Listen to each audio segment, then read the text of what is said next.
97.1 Forever. Mga kwento ng pag-ibig, kwento ng pag-asa at mga kwento ng buhay dito sa Barangay Love Stories. Love Stories.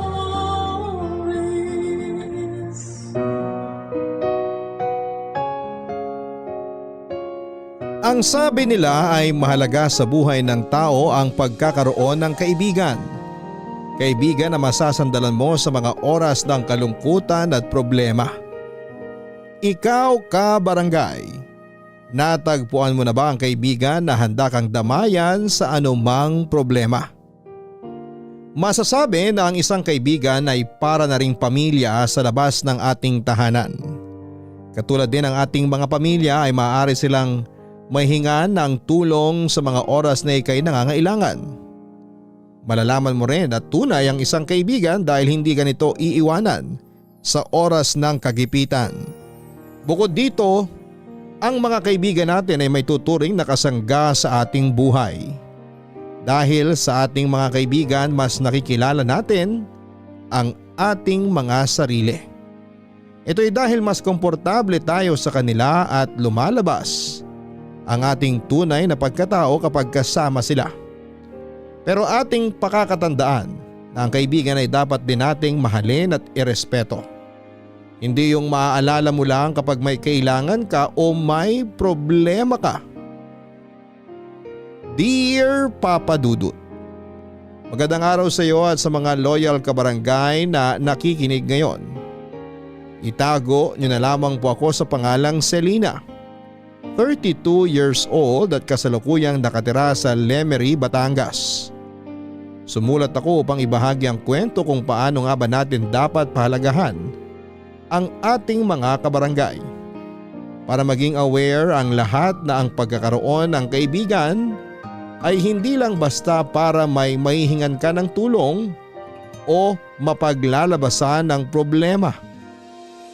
Dahil mas madalas ay nakakalimutan na talaga natin kung ano nga ba talaga ang kahalagahan ng isang kaibigan. Hindi sila yung maaalala mo lamang kapag may kailangan ka. Dapat ay may gawin din tayo para sa kanila dahil ang totoong magkaibigan ay nagtutulungan at hindi ka iiwanan sa oras ng kagipitan. Papa Dudut, third year college ako noon nang makilala ko si Tristan. Ang first love at first boyfriend ko. Kilalang tahimik ako noon sa school at madalas din akong mabansagang nerd. Ugali ko nga na kung hindi mo ako kakausapin ay hindi rin kita kakausapin. May mga iilan akong kaibigan pero dahil sobrang seryoso ko sa pag-aaral noon ay walang nagtatagal na kaibigan sa akin. Ang sabi nila ay wala na raw akong inatupag kundi ang mag-aral. May mga pagkakataon pa na lagi akong nasasabihan na killjoy dahil hindi man lang ako marunong maka-appreciate ng joke. At mas madalas pa na puro pag-aaral ang inaatupag ko kesa sumasama sa kanila para gumimik. Naiinis din sila kapag pinagsasabihan ko sila na mag-aral ng mabuti. Dahil nga doon ay tinanggap ko na lamang na gagraduate akong walang kaibigan at magiging malungkot ang college days ko katulad noong high school ako. Pero nagbago ang lahat nang makilala ko si Tristan, ang basketball varsity player ng aming school noon. Hindi siya kagwapuhan pero malakas ang datingan niya dahil na rin sa husay nitong pumorma. Hindi naman lingid sa akin kung sino siya at ano siya sa school. Sadyang wala lang talaga akong pakialam sa ibang tao noon dahil ang importante lang naman sa akin ay ang makagraduate ako ng matiwasay. Pero hindi nga ganon kaganda ang simula ng pagkakakilala namin ni Tristan. Lalo pa at nananahimik lamang naman akong nakaupo sa may bleachers at busy sa pagbabasa ng libro noon nang bigla niya akong aksidenteng natamaan ng bola sa mukha. Pakiramdam ko nga na mga oras na yun ay umikot ang paningin ko at nayanig ng bonggang-bongga ang utak ko.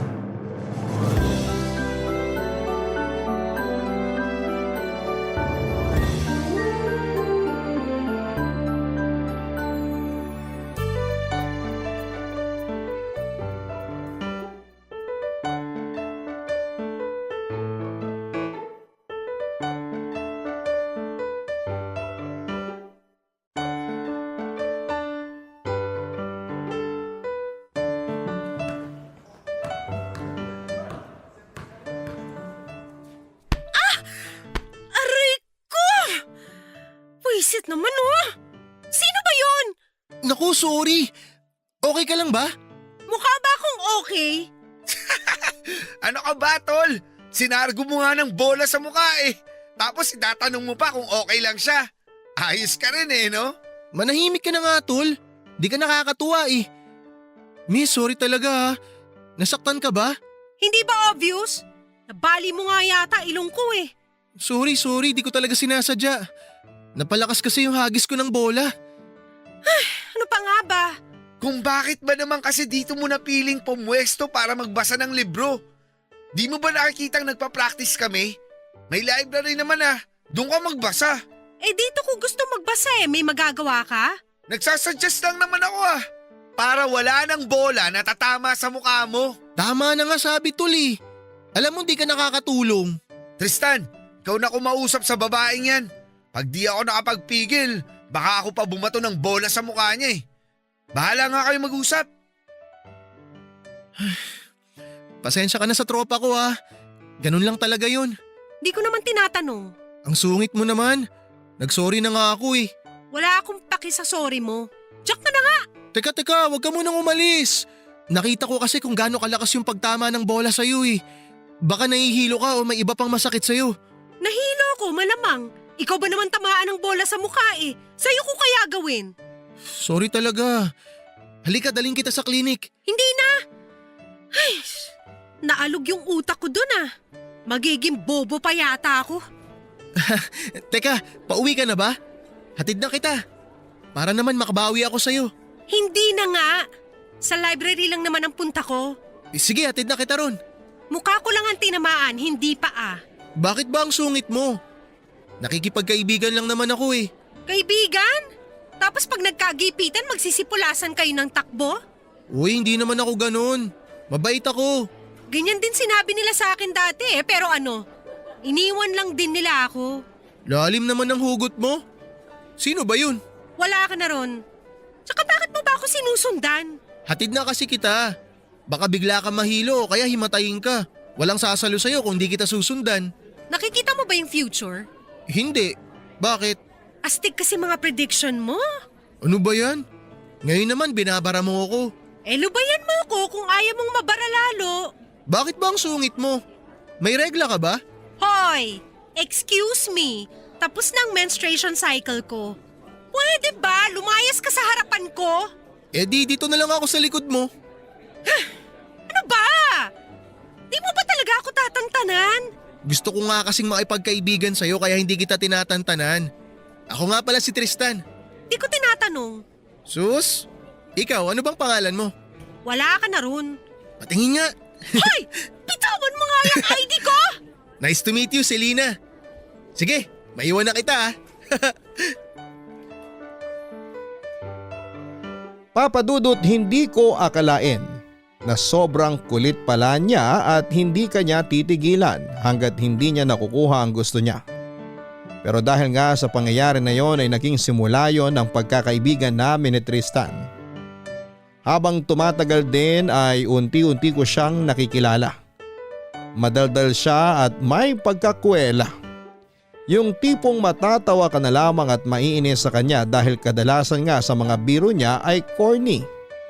Pero pala kaibigan din siya kaya naman halos lahat yata ng mga estudyante sa school ay kasundo niya. Sa araw-araw nga na palagi kaming magkasama noon ay hindi ko na napigilan ang sarili ko na mahulog ang loob sa kanya. Pero minabuti kong itago ang nararamdaman ko dahil sa takot na layuan niya ako at i-reject niya ako, Papa Dudut. Ayaw kong isugal ang pagkakaibigan namin dahil lang sa namumuo kong feelings para sa kanya. Isa pa ay kontento naman ako na magkaibigan lamang kami, at least ay malaya ko siyang nakakausap at nakakasama.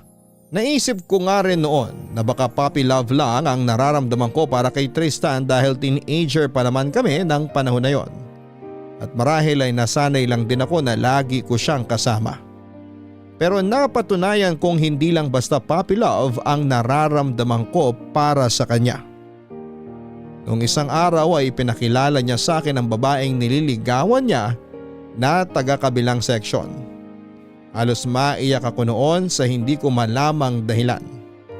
nasaktan ako sa kaalaman na hindi na lang ako ang babaeng magiging malapit sa kanya. Na may iba nang pwedeng magmay-ari ng atensyon niya na dati ay sa akin lang niya ibinubuhos. Pero hindi naman ako tumutol sa love life niya kahit pa nasasaktan ako. Bagkos ay sinuportahan ko siya sa mga paandar niya sa panliligaw dito hanggang sa tuluyan na nga niyang napasagot ang babaeng nililigawan niya. Wala rin naman akong nagawa dahil magkaibigan lamang kami at mas pinili ko na lamang na maging masaya para sa kanya. Pero wala pa nga halos 2 buwan noon, Papa Dudut, ay naghiwalay sila ng girlfriend niya. Ang kwento niya sa akin ay may boyfriend pala ang girlfriend niya na nag-aaral sa kabilang school. Saksi ako sa pagiging malungkot niya noong naghiwalay sila. At bilang supportive na kaibigan ay dinamayan ko siya, Papa Dudut.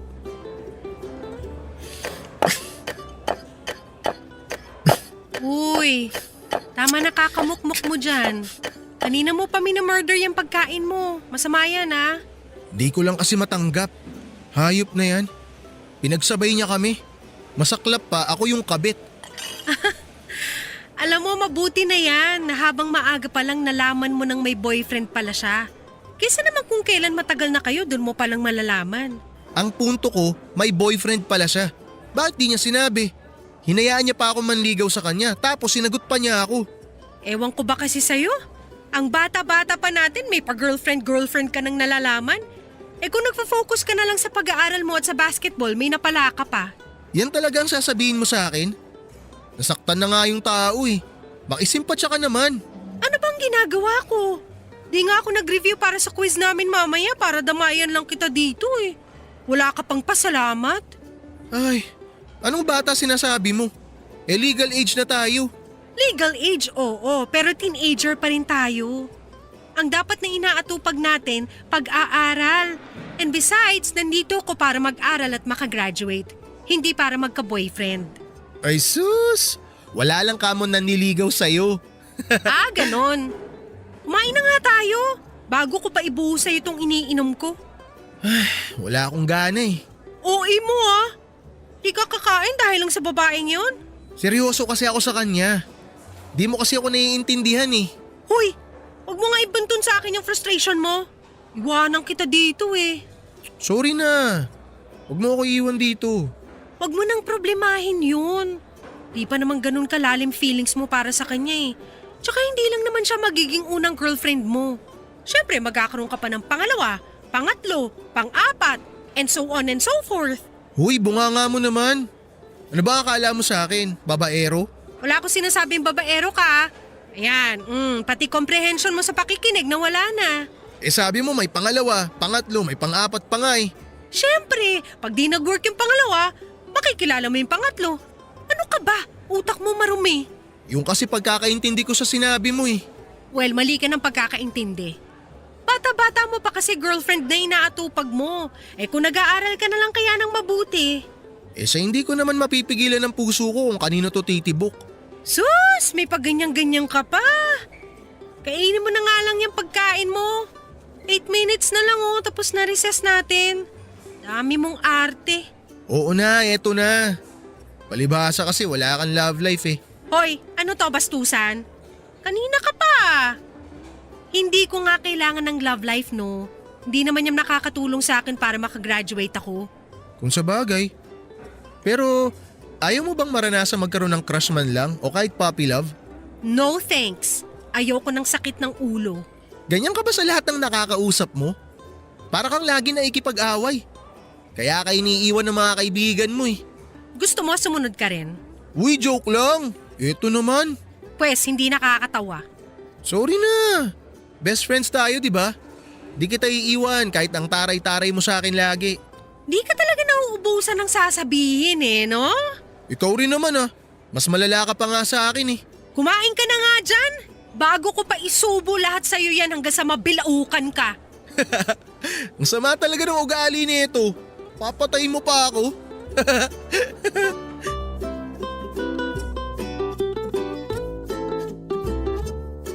Papadudot, ginawa ko ang lahat para maibsan ang lungkot na nararamdaman niya at sa sandaling panahon nga lang ay naging maayos din siya. Na hindi ko naman pinagtakhan dahil bata pa nga naman kami noon at hindi pa talaga seryoso sa mga ganung bagay. Dahil nga doon ay bumalik na kami ulit sa dati na kami lang halos ang magkasama at magkausap. Hindi naman ako selfish na tao pero tuwang-tuwa ako dahil nasa akin na naman ang atensyon niya. Hindi ko nga alam noon kung bakit hindi pa rin niya alam na may gusto ako sa kanya. Pero binaliwala ko na lamang yon. Ang importante ay manatili kaming magkaibigan na alam kong mas magtatagal pa sa kahit na anong relasyon. Mas naging close nga kami noong panahon na yon, Papa Dudut. At sa totoo lang ay para na nga kaming mag-boyfriend at girlfriend. Kaya naman ang daming nag-uusisa sa amin noon kung magkaibigan lang ba talaga kami at nilinaw naman yun ni Tristan. Sinabi niya na matalik lamang kami magkaibigan at meron na siyang bagong nililigawan. Nagulat na lamang ako sa mga sinabi niya dahil wala siyang nababanggit sa akin. Ang sabi niya ay ako ang unang makakaalam kung may bago man siyang liligawan. Sumama ang loob ko noon at 3 araw ko din siyang hindi pinansin. Pero bilang kilala ko siyang makulit ay sinuyo niya ako. At panayang sorry niya. Ang sabi niya ay ako naman daw talaga ang unang pagsasabihan niya kaya lang ay naipit lamang siya sa sitwasyon kaya naman napilitan siyang sa ibang tao ito unang sabihin. Wala na akong nagawa at inintindi na lamang siya dahil nangyari na ang nangyari. As if naman na may magagawa pa ako kung may bago man siyang nililigawan. Siyempre kailangan ko siyang suportahan dahil kaibigan ko siya. Pero nagulat na lamang ako isang araw nang ipakilala niya sa akin ang bago niyang nililigawan. Si Sheila na ex-girlfriend ng tropa niyang si Daniel. Wala naman sana akong pakialam kahit na may bago o kung sino pa ang ligawan ni Tristan noon. Matagal ko na rin naman ang tanggap na hanggang magkaibigan lang talaga kami. Pero ang malamang nililigawan niya ang ex-girlfriend ng tropa niya ay hindi ko kayang tanggapin. Kilala kasing basagulero si Daniel at mainitin ang ulo. Wala ring kaibigan dito kapag galit ito at isa pa ay wala pang 1 buwan simula na maghiwalay silang dalawa ni Sheila. Nag-worry ako na baka pagmulan yun ng issue na maging sanhipa ng hindi pagkakaintindihan ni Daniel at ni Tristan. Hindi rin makakatulong lalo pa at magkasama sila sa isang team at baka makaapekto yon sa kanilang laro kung sakaling magkaroon sila ng issue. Ayaw ko sanang makialam dahil mga buhay naman nila yon pero bilang concern na kaibigan ay sinubukan ko siyang kausapin tungkol kay Sheila at sa mga posibleng mangyari kung sakali man na sagutin siya nito.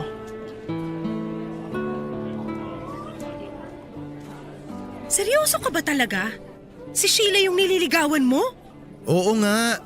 Pinakilala ko na nga siya sa'yo, di ba? Pero bakit si Sheila? Ang dami namang iba dyan. Bakit? May problema ba sa kanya? Ex-girlfriend siya ni Daniel, tropa mo. Ex nga, di ba? Ibig sabihin, hiwalay na sila. Tsaka gustong-gusto ko si Sheila. Matagal na. Ay, sumasakit ulo ko sa'yo. Hindi naman kayo close ni Sheila para ligawan mo siya. Ano, niligawan mo kasi maganda? Hindi, ano ka ba? Matagal na ako may gusto kay Sheila. Payong kaibigan lang. Baka kapag sinagot ka ni Sheila, magkaroon ng issue sa inyong dalawa ni Daniel. Isa pa, gusto mo ba na pag-usapan kayo ng buong school na ex-girlfriend ni Daniel nililigawan mo? Bakit? Eh ano naman kung si Sheila ang nililigawan ko? Ano bang problema kung ex siya ni Daniel? Kailan lang sila naghiwalay? Wala pa ngang 1 buwan tapos nanliligaw ka na? Ano ngayon kung wala pang 1 buwan? Wala naman akong pakialam dun eh. Basta wala akong ginagawang masama. Ang masama kung niligawan ko si Sheila habang sila pa. Ang pangit kasing tingnan. Nagigets mo ba? Para naghintay ka lang ng chance para maligawan mo siya. Bantay sa lakay, ganun. Kaibigan ba kita o ano? Ba't di mo man lang ako suportahan? Suportahan? Paano kita susuportahan kung alam kong pwede itong maging cause ng pag-aaway niyo ni Daniel in the future? Alalahanin mo, nasa iisang basketball team kayo. Hindi magandang mag-away kayo dahil lang sa isang babae. Ba't ba kasi iniisip mo na mag-aaway kami? Di ba kapag nakipaghiwalay ka sa karelasyon mo, ibig sabihin hindi nyo mahal ang isa't isa? Kaya wala akong nakikitang problema kung maging kami man ni Sheila. Ang problema nga kasi, kakahiwalay lang nila. Malay ba natin kung ano ba talagang dahilan ng paghihiwalay nila? Or baka kinailangan lang nila ng space sa isa't isa? Hindi ko sinasabi to kasi tutol ako Sinasabi ko to kasi concerned ako sa'yo. Magiging maayos ang lahat, maniwala ka Selena. Di mo kailangan mag-alala. Matagal ko nang gusto si Sheila. Kaya hindi ko sasayangin ang pagkakataon na to. Tsaka, nagpaubaya lang naman ako noon kasi gusto rin siya ni Daniel. Iniisip ko yung pagkakaibigan namin kaya nagparaya ako. Ngayon, hindi mo na ba iniisip ang pagkakaibigan nyo? Siyempre, iniisip ko pa rin. Pero nagparaya na ako nung una. Siguro naman panahon na para damdamin ko naman ang sundin ko at unahin ko. Ang sakit nyo talaga sa ulong mga lalaki. Bahala ka. Basta wag mong sasabihin sa akin na hindi kita binalaan. Oo na. Ang nega mo kasi masyado Hayaan mo kung magka-trouble man, labas ka ron. Di kita idadamay. Dapat lang. Dahil hindi ako pananggana sasalo sa mga suntok ni Daniel sa'yo pag nag-away kayo. Ano ba yan? Anong panangga sinasabi mo? Lakas mo makahugot. Lakas mo rin makasinaunang panahon. Kababasa mo ng mga nobela yan At least ako may kabuluhan mga pinaggagawa ko. Hoy, sinasabi mo bang walang kwenta yung mga ginagawa ko? Di ka na lang kasi pumirmi sa isang tabi. Kung kayo talaga ni Sheila, for sure magkakatuluyan kayo sa tamang panahon.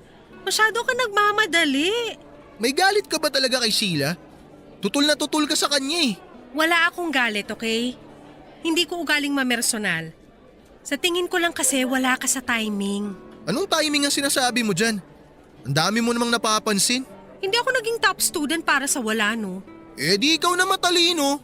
Matalino ka rin naman Bobo nga lang sa pag-ibig. Langya, foul na yun Foul mo mukha mo. Totoo naman Truth hurts ba? Nakakarami ka na sa akin, Selena Pasalamat ka, hindi ako pumapatol sa babae. Di raw napatol. Lagi mo nga akong inaasar. Lambing ko lang yun sa'yo. Hanip na paglalambing yan. Sa'yo na.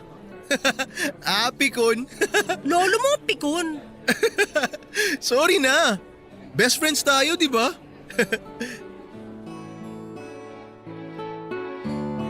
Papadudot ganoon kami lagi ni Tristan.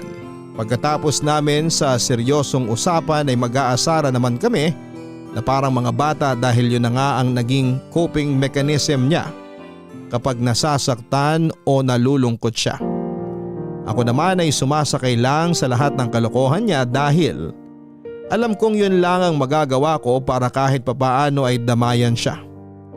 Saksi nga ako sa lahat ng effort ni Tristan sa panliligaw niya kay Sheila at masasabi kong napakaswerte niya para bigyan siya ng sobrang effort ni Tristan.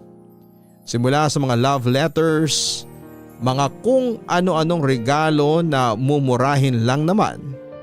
Hindi na nga gaanong gumagastos si Tristan kapag break time dahil inilalaan niya ang baon niya para may ipambili siya ng mga ibibigay niya kay Sheila. Inabot nga rin ang 3 buwan ng panliligaw niya bago siya tuluyang sagutin ni Sheila at nakita ko kung gaano siya kasaya. Pero hindi ko magawang maging masaya para sa kanya, Papa Dudut. Hindi dahil sa may gusto ako sa kanya pero dahil sa hindi maganda ang first impression ko kay Sheila. Tinaguri ang campus crush si Sheila sa school namin noon kasi maganda siya at member pa ng cheerleading squad. Pero meron talaga akong hindi magandang pakiramdam sa kanya at hindi ko nagustuhan yon.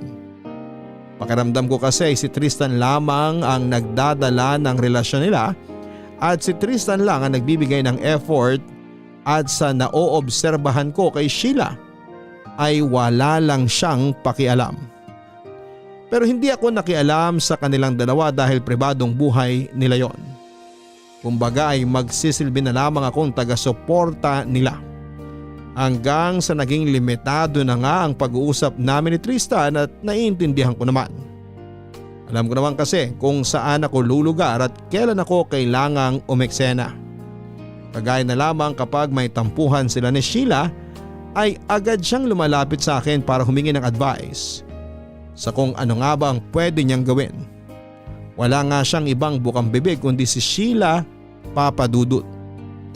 Masakit para sa akin na kailangan pa na magkatampuhan silang dalawa para lamang maalala niya akong kausapin. Pero hanggat masaya siya ay hindi ako makikialam. Pipilitin kong maging masaya para sa kanila kahit pa unti-unti nang dinudurog ang puso ko. Pero hindi kalaunan ay natanggap ko na rin ang relasyon nila sa loob ng halos 5 buwan. Graduating na rin kami ng high school noon at akala ko ay ayos na ang lahat sa pagitan ni Tristan at ni Sheila. Pero isang araw ay nakita ko si Sheila at Daniel sa isang fast food restaurant na masayang kumakain. Hindi ako overthinker pero nang makita ko silang nagsusubuan na parang mag-boyfriend at girlfriend ay hindi ko naiwasang maghinala dahil napaka-imposibleng magkaibigan na lamang silang dalawa. Close na close kami ni Tristan pero hindi naman namin naranasang magsubuan ng pagkain. At dahil nga hindi ako matahimik ay naghanap ako ng pagkakataon para makausap ng solo si Sheila. Sinabi ko sa kanya ang nakita ko at sinabi niyang close friend na lang silang dalawa ni Daniel. Gusto ko maniwala pero mas nang ibabaw ang kutob ko na niloloko niya si Tristan. Pero hindi ko na ipinilit pa na umamin siya lalo pa at wala naman akong ibang matibay na ebidensya na nagloloko nga siya. At dahil nga sa ginawa kong pagkumpronta sa kanya ay nabaliktad ang sitwasyon namin. Sa kauna-unahang pagkakataon ay nagtalo kami ni Tristan dahil nakipaghiwalay na raw sa kanya si Sheila.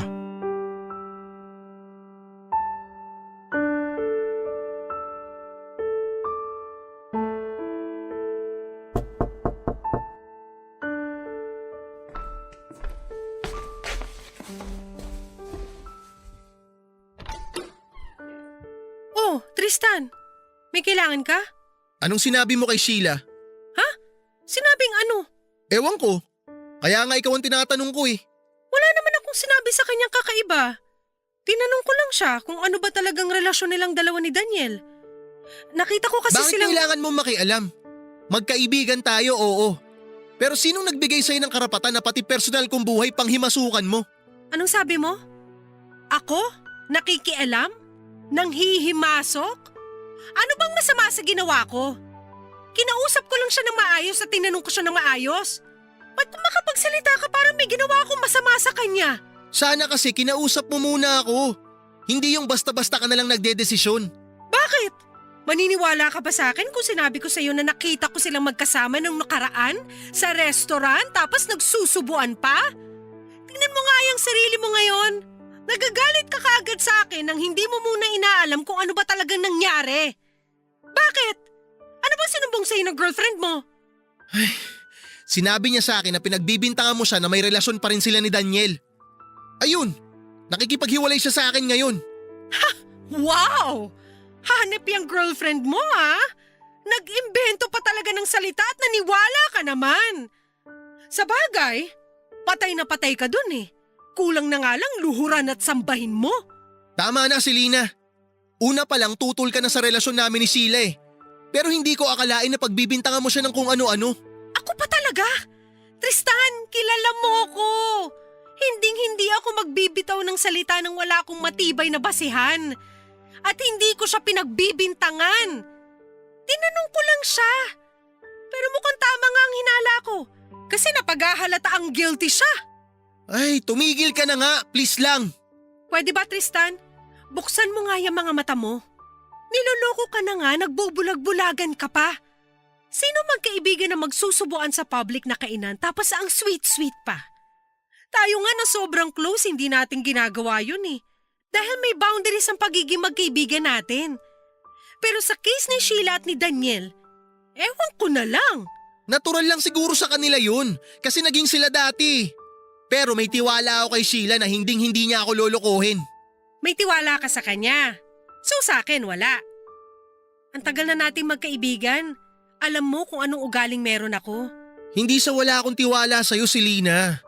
Oo, matagal na kitang kaibigan. Pero hindi kasing tagal ng pagkakakilala ko kay Sheila. Ah, ganon. Sinasabi mo ba na nagsisinungaling ako? Ano? Ba't di ka makasagot? Di ko alam, Selena. Eh di magsama kayo. Ewan ko ba kung bakit nakikipagkaibigan pa ako sa'yo? Katulad ka lang din pala nila. Naging mabuti akong kaibigan sa'yo. At ako hindi. Pag may problema ka, lagi kitang dinadamayan. Wala kang hinanakit na hindi ko pinakinggan. Tapos ganito mapapala ako sa'yo? Kahit konting konsiderasyon sa pagkakaibigan natin, hindi mo maibigay dahil ano? Nabulag ka na ng husto ng mga kasinungalingan ni Sheila. Kahit ano pang sabihin mo, may tiwala pa rin ako kay Sheila. Girlfriend ko siya, Selena. Kung sasaktan o pagbibintangan mo siya, parang sa akin mo na rin ginawa yun. Sana hindi ka na lang lumapit at nakipagkaibigan sa akin. Para hindi ako nasasaktan ng ganito ngayon. Para hindi ko kailangan depensahan yung sarili ko sa bintang na hindi naman totoo. Sorry. Pero kung sana di ka nakialam, di tayo aabot sa ganito. Sana nga hindi na lang ako nakialam. Sana hindi na lang ako naging concerned sa'yo kasi hindi mo man lang na-appreciate yun eh. Basta, Selena, sana hindi na maulit to ah. Talagang hindi. Dahil simula sa araw na to, wala na akong pakialam sa'yo. Magpakatanga ka hanggat gusto mo.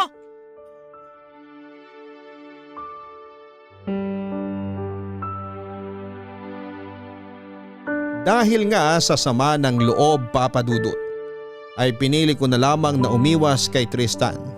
Bukod sa sama ng loob ay galit din ang nararamdaman ko, Papa Dudut, ng mga panahon na yon. Hindi ko kasi sukat akalain na ganon kadali sa kanya ang husgahan at akusahan dahil lamang sa maling sumbong sa kanya ni Sheila. Pakaramdam ko nga ay parang ibinasura na lamang niya basta ang pinagsamahan namin, ang pagkakaibigan namin. Pero dahil nga iisa lamang kami ng school na pinapasukan ay hindi maiwasang magkasalubong at magkita kami. Magkatinginan man kami ay agad kaming nagbabawi ng tingin dahil sa sobrang pagkailang namin sa isa't isa. Ang masakit pa ay hindi man lang nag-effort si Tristan para gumawa ng paraan kung paano kami magkakabati. As if wala siyang pakialam kung masira na ng tuluyan ang friendship namin. Naisip ko naman na kung ako ang unang magpapakumbaba ay para ko na ring inamin na totoo ang binibintang ni Sheila sa akin. Pakiramdam ko nga din ay ako lang ang nagpapahalaga sa pagkakaibigan naming dalawa. Tinitimbang ko ang sarili ko kung ako ba ang unang makikipag-usap o hihintayin ko siya na unang makipag-usap at makipagbati sa akin, Papa Dudut. Papa Dudut, na pagpasyahan ko nga na hindi na lang siya pansinin at matagal-tagal din kaming hindi nag-usap ni Tristan na umabot din ng halos 2 buwan. At sa loob ng 2 buwan ding yon ay nagpatuloy ang relasyon nilang dalawa ni Sheila. Ang akala ko pa naman noon ay iba si Tristan sa lahat ng tao na naging kaibigan ko, pero nagkamali pala ako ng akala. Iiwanan din pala niya ako sa huli kapag nagkagipitan na. At kung kailan nga napagdesisyonan kong putulin na ang pagkakaibigan naming dalawa ay tila ba pinaglalaroan ako ng tadhana. Isang araw ay nagkagulo sa covered court ng school namin at nakita kong nagkasuntukan si Daniel at si Tristan. Wala man lang nag-abalang umawat sa kanila, kaya naman ako na mismo ang lumapit at umawat sa kanilang dalawa. Pero kahit ako ay hindi sila nagawang pigilan. Natigil lamang sila ng isang teacher na ang umawat sa kanila at dinala sila sa guidance office. Sinundan ko agad sila at naghintay ako sa labas ng office, at matapos silang kausapin ng guidance counselor ay sinamantala ko na ang pagkakataon para makausap si Tristan. Tristan, Oh, Selena, ano bang pinag-awayan niyo ni Daniel? wala yun. Galit ka pa rin ba sa akin? Hindi. Sorry kung napangunahan kita. Sorry kung feeling mo nangihimasok ako sa private life mo. Nag-aalala lang naman kasi talaga ako sa'yo. Hindi, Selena. Ako ang dapat na mag-sorry sa'yo. Ha? Bakit ikaw ang dapat mag-sorry? Nagpabulag kasi ako sa galit ko eh. Di ko naisip na ginagawa mo lang yun dahil kaibigan mo ako. Sorry kung napagsalitaan kita ng hindi maganda. Sorry din kung hindi ako nakinig sa'yo. Bakit? Ano ba talaga nangyari? Si Sheila, Anong ginawa niya? nakita ko kasi siya na hinalikan si Daniel sa pisngi. Tapos, anong ginawa mo? Tinanong ko siya. Sabi niya, nakipagbalikan na raw siya kay Daniel. Sinasabi ko na nga ba eh. Sorry Selena. Sorry kung hindi ako nakinig sa'yo. Naging matigas yung ulo ko. Para akong tanga. Wala na tayong magagawa. Nangyari na ang nangyari eh. Matuto ka na lang sana sa pagkakamali mo. Kakampi mo ako, Tristan. Huwag mo sanang pagdudahan lahat ng ginagawa at sinasabi ko para sa'yo. Oo, salamat. Kasi sa kabila ng mga nasabi ko sa'yo, pinatawad mo pa rin ako. Sinong may sabing pinatawad na kita? Hindi pa kita napapatawad, no? Ha? 1 linggo. Anong 1 linggo? 1 linggo mo akong ililibre ng pagkain para mapatawad kita. Sus, yun lang? Gusto mo 1 taon pa eh. Huwag kang mayabang. Hindi mumurahing pagkain lang ipapabili ko sa'yo. Baka naman mabutas bulsa ko niyan. Ay di tahiin mo.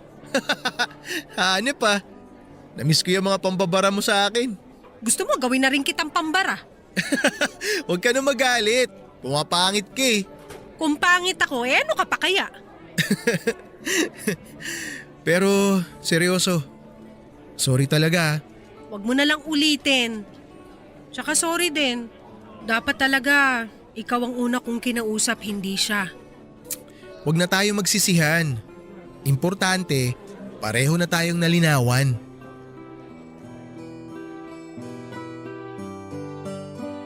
Papadudot nagkaayos nga kami ni Tristan pero nang malaman nga niya ang lihim na relasyon ni Sheila at Daniel ay na-depress ito ng husto.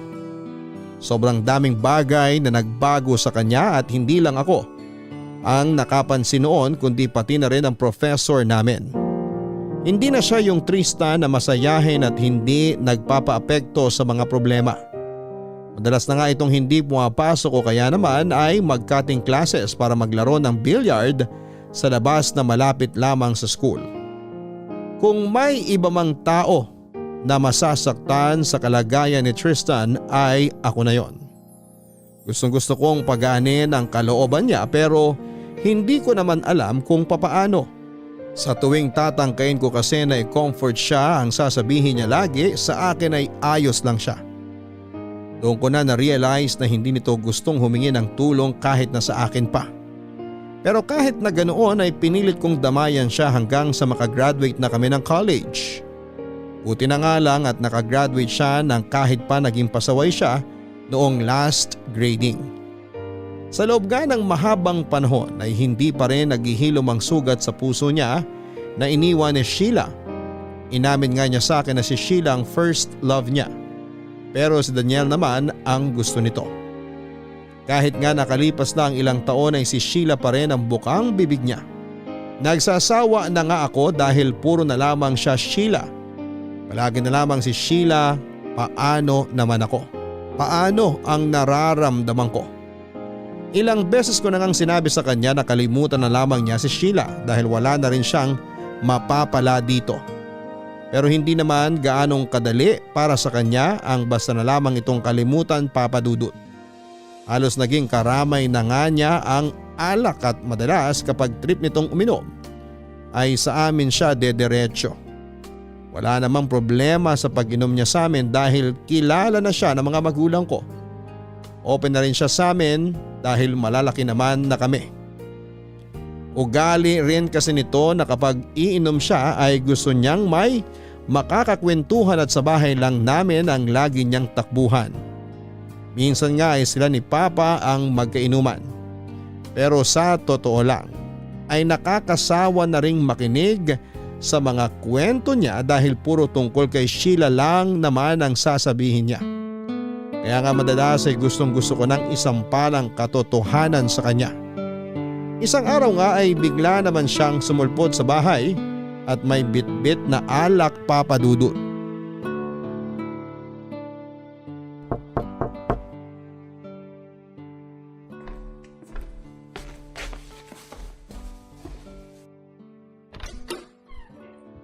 Oh, Tristan, Good morning! may bit-bit ka na namang alak ang aga-aga. Tara, kwentuhan. Balak mo bang gawing imbakan ng alak yung atay mo? Papapasukin mo ba ako o hindi? Eh di pumasok ka na. Ginawa mo na ng bar tong bahay namin eh. Mas gusto ko naman uminom dito kaysa sa totoong bar, no? Oo, nakahanap ka ng comforter eh. Hey, maghintay ka dyan. Kukuha ako ng baso at pitchel. Salamat. Ano na naman bang problema mo? Wala lang. Gusto ko lang makipagkwentuhan sa'yo. Utot mo. Hindi ka naman pupunta rito kung wala kang problema. Wala na talaga ako may tago sa'yo, no? Basang-basa na kita na parang likod lang ng palad ko. Oh, ito na yung baso at pitchel mo. So anong problema? Nakita ko na naman sina Sheila at Daniel. Nakita ko sila kahapon dun sa palengke. Malapit lang ang bahay nila dun eh. Tsaka asahan mo na yun. Magsyota sila eh. Ang sakit lang kasi. Alam mo yun? Sa kabila ng lahat ng effort, sa pagmamahal na pinaramdam ko sa kanya, mas pinili pa rin niya si Daniel kaysa sa akin. Alam mo, maganda mong gawin. Mag-move on ka na lang. Kasi wala namang mangyayari sa'yo kahit magmukmuk ka pa dyan eh. Kasi hinding-hindi ka na babalikan ni Sheila. Ang sakit mo talaga magsalita kahit kailan. Tagos lagi sa kaluluwa ko eh. Eh para magising ka na sa kahibangan mo. Pinili na ni Sheila si Daniel. Kaya wala ka na magagawa kahit umiyak ka pa ng dugo dyan. Inom na lang tayo.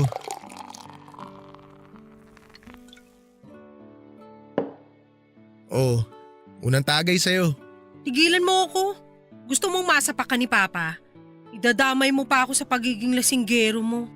Sige, bahala ka. Basta inalok kita ah. Alam mo hindi ako umiinom ng alak eh. Ubusin ko lang to tapos aalis na ako. Nasaan nga pala si na Tito? Namasada si Papa. Si Mama naman nasa palengke. Gusto mo ba dito ka na lang mananghalian? Magluluto ng putsero si Mama. Hindi na. Uuwi na rin ako maya-maya. Nahihilo na kasi ako eh. Salamat na lang sa alok. O sige, ikaw ang bahala. May hinahanap ka na bang trabaho? Marami na akong inapalayan kaso puro tatawagan na lang daw ako. Magdadalawang linggo na wala pa rin tumatawag. Hindi ko nga alam kung anong problema eh. Okay naman credentials ko. Baka naman overqualified ka sa mga ina-applyan mong trabaho kaya hindi ka tinatawagan. Ewan ko, baka ayaw nila ng walang work experience. Paano ka magkaka-work experience first time mo nga mag-apply ng trabaho? Ano yun? Oo nga. Bala ko tuloy mag-apply na lang muna sa mga fast food o kaya cashier sa mall para magka-work experience ako. Oo, pwede yan. Kaya lang nakakapagod naman yun, di ba? Wala namang trabahong hindi nakakapagod, no? Eh ikaw ba? Naghahanap ka ba ng trabaho? Wala akong makitang trabaho eh. Eh paano? Puro kaalak. Naghahanap ka ba talaga? Uy, ano ba akala mo sa akin? Patapon ng buhay? Wala pa lang talaga akong makita. Bigla ako inantok ah. Idlip ka muna dito sa sofa. Di na, sa bahay na lang. O sige. Ingat ka pag uwi. Salamat ah. Pasensya na, naistorbo kita. Drama mo. Sige na. Magiging maayos din ang lahat. Nandito lang ako lagi para sa'yo. Naks! Salamat. Kung sana, naging ikaw na lang siya. Ha? Wala. Sige na, alis na ako. Pakilinis mo na lang tong kalat ko ah. Ano pa nga ba? Lagi naman akong tagaligpit ng kalat mo eh. Papadudot nang makaalis na siya ay hindi ko na napigilang malungkot. Halos dobleng sakit kasi ang nararamdaman ko sa tuwing nakikita ko siyang nagkakaganon at tila wala nang pakialam sa kanyang sarili. Na yung lalaking minahal ko ay binabasura lang ng iba. Ilang beses ko na ngang naisip na ipagtapat na sa kanya ang nararamdaman ko sa pagbabaka sakali na mabaling sa akin ang atensyon at pagmamahal niya. Pero pinigilan ko ang sarili ko dahil naisip ko rin na hindi niya magagawang magmahal ng iba hanggat hindi niya nagagawang mahalin ang sarili niya. Kailangan muna niyang hayaang maghilom ang sugat sa puso niya at sigurado naman ako na habang ginagawa niya yon ay palagi niya akong karamay sa lahat ng oras. Lalo pa nga at ako lang ang maaasahan niya dahil hindi naman lahat ng kaibigan niya ay concerned sa kanya kagaya ng kung paano ako sa kanya. Wala rin naman siyang ibang mapagsabihan dahil sa akin lang siya nag-o-open ang lahat ng nararamdaman niya. Masasabi ko nga na lahat ng sekreto niya ay alam ko. Mga ayaw at gusto niya ay alam ko rin. Nakapag-decide na rin ako na gagawin ko ang lahat para tulungan siyang buuin muli ang sarili niya at ang puso niyang nawasak. Papadudot sa paglipas nga ng marami pang araw ay napansin ko ang kakaibang ngiti sa mga labi ni Tristan. At tila ba sobrang saya nito at nagtaka ako ng husto. Kaya agad ko siyang kinausap noon kung may maganda bang nangyari at ang sagot niya sa akin ay nagkabalikan na silang dalawa ni Sheila. Nang sabihin niyo ni Tristan ay para akong pinasabugan ng bomba sa sobrang pagkagulat ko. Halos hindi ko na nga maituon ang sarili ko habang nagkukwento pa siya kung paano sila nagkabalikan. Hindi ko alam pero parang nabingi ako ng mga oras na yon. Nang makarecover ako ay hindi ko na naiwasang magalit at pinaalala ko sa kanya lahat ng kawalang-ihaan na ginawa sa kanya ni Sheila noon. Pero ang sagot niya lang sa akin ay huwag akong mag-alala dahil kung meron man daw na masasaktan ay walang iba kundi siya lang. Mas lalo lang tumindi ang inis ko ng mga oras na yon dahil masyado siyang manhid. Hindi niya nakikita lahat ng effort ko para lamang maging okay siya. Sa sinabi nga niyang yon ay nawala na ako ng choice kundi ang aminin sa kanya kung ano ba talaga ang tunay kong nararamdaman. Hindi ko na rin kasi kayang manahimik na lamang habang paulit-ulit lang niyang ginagawang tanga ang sarili niya.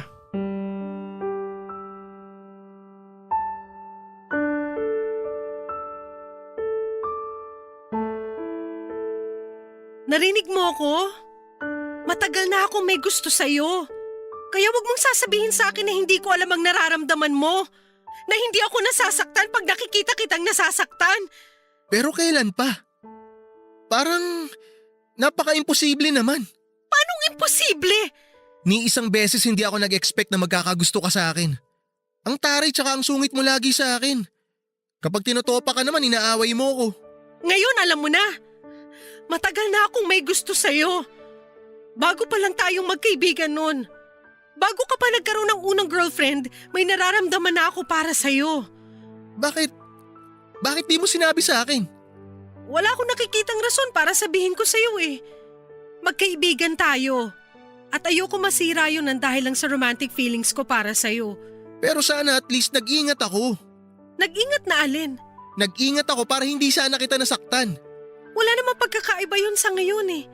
Nasasaktan pa rin ako. Sorry. Wala talaga akong idea. Kasi wala kang ibang nakikita kundi si Sheila. Bukang bibig mo si Sheila. Kaya yung totoong nagmamahal sa'yo, hindi mo nakikita.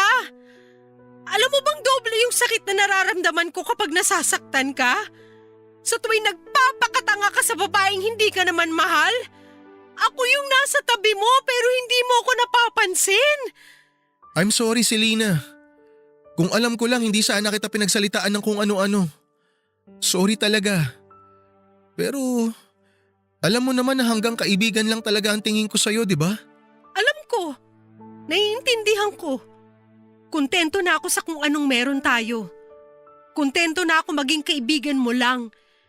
Pero sana naman, huwag mong malimutan na magtira ng pagmamahal para sa sarili mo. Kasi paulit-ulit na lang tayo eh. Magbabalikan kayo ni Sheila tapos maghihiwalay. Pag naghiwalay kayo, madedepress ka na naman. Tatakbo ka sa akin na parang batang inagawa ng candy. Sorry, pero mahal na mahal ko talaga siya eh. Alam mo naman yun. Hindi ako tutol sa kung sinong gusto mong mahalin, pero wag lang si Sheila. Hindi mo ba nakikita? Kapag may problema sila ni Daniel, kanino siya lumalapit? Sa'yo. Tapos pag naging okay ulit sila, may iiwang ka na naman. Hindi ka pa ba nagsasawa sa paulit-ulit na pananakit at paggamit niya sa'yo? Kailan ka ba matututo? Ginagawa ka lang niyang panakip butas. Alam ko na panakip butas lang ako. Pero ayokong sayangin yung pagkakataon na makasama ko siya. Kung kailangan ko masaktan at magpagamit ng paulit-ulit, gagawin ko. Ganun ko siya kamahal si Lina. Alam mo ba kung anong sinasabi mo? Tinatapon mo yung self-worth mo. You deserve someone better at hindi si Sheila yon. Hindi kita deserve si Lina. You're too good for me. Hindi mo talaga ako deserve. Pero utang na loob, ayusin mo naman ang sarili mo. Hindi na kita kilala. Hayaan mo na lang siguro ako. Baka sakaling pag nasaktan ulit ako, magising na talaga ako sa katotohanan. Pero sa ngayon, hayaan mo na muna akong managinip. Paano kita hahayaan? Nakikita ko kung paano mo sirain ang sarili mo. Oo, bata ka pa, pero may isip ka naman siguro. Magkaiba tayo, Selena. Puso ang umiiral sa akin, hindi utak. Fine. Pero itong tatandaan mo, Tristan. Wag na wag kang lalapit sa akin pag sinaktan ka niya ulit. Sawang-sawa na ako magpayo sa kaibigan na matigas ang ulo at hindi marunong makinig. Selena naman. O bakit? Pababayaan kita, kagaya ng gusto mo mangyari. Pero wala ka nang aasahan sa akin. Akala ko ba magkaibigan tayo? Di ba dapat sinusuportahan mo ko? Oo, magkaibigan tayo. Pero hindi ko susuportahan ang maling desisyon mo. Alam mo, Tristan, tanga ka noon, tanga ka pa rin hanggang ngayon. Oo nga, tanga na ako. Pero anong gagawin ko? Mahal ko talaga siya eh. Mahal din naman kita. Pero hindi ako magpapakatanga gaya mo. Kasi may natitira pa akong pagmamahal sa sarili ko. Eh ikaw, binuhos mo lahat kay Sheila. Kaya kahit katiting na pagmamahal sa sarili mo, wala na. Hindi ko talaga maisip kung anong nakita mo sa kanya para magpakatanga ka ng ganyan. Di ko alam, Selena. Hindi ko na talaga alam. Hirap na ako. Kung pwede ko lang burahin yung nararamdaman ko para sa kanya, matagal ko na sanang ginawa. Tandaan mo, ikaw lang ang makakatulong sa sarili mo kung gusto mo talaga. Sa ngayon, hahayaan muna kita. Pero utang na loob, gumising ka na sa kahibangan mo! Papadudot dahil nga sa ginawa kong pagtatapat kay Tristan, ang tunay kong nararamdaman ay tila ba nabuo ang isang napakataas na pader sa pagitan naming dalawa.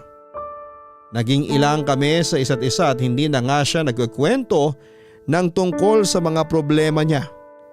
Hinahayaan ko na lamang siya at binigyan ng space dahil alam kong nabigla talaga siya ng husto sa ginawa kong pag-amin.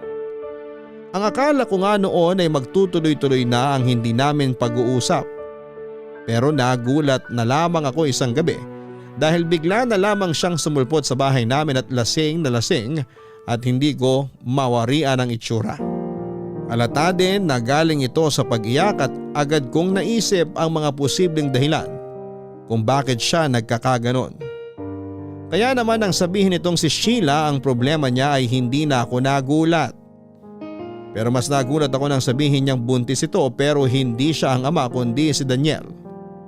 Ikinuwento sa akin ni Tristan na hindi pa pala tumigil si Sheila sa pakikipagkita niya kay Daniel. Sa totoo lang, papadudod.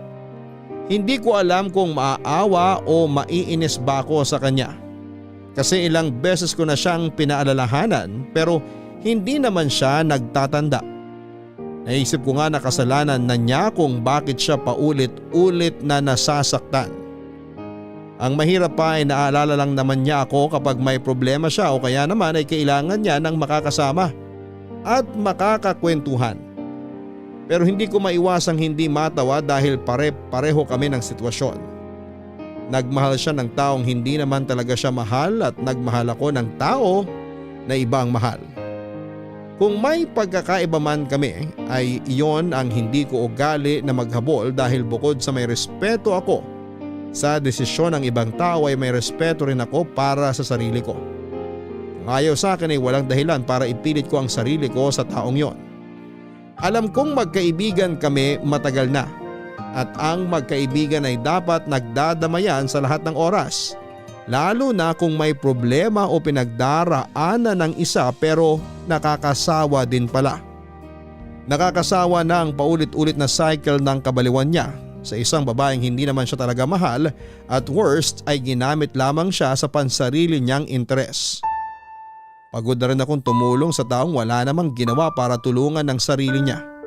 Naisip ko na kung gusto niyang magpakabaliw ay bahala siya sa buhay niya. Kaya naman tinapat ko na siya at sinabi kong sawa na ako na intindihin siya palagi, Papa Dudut.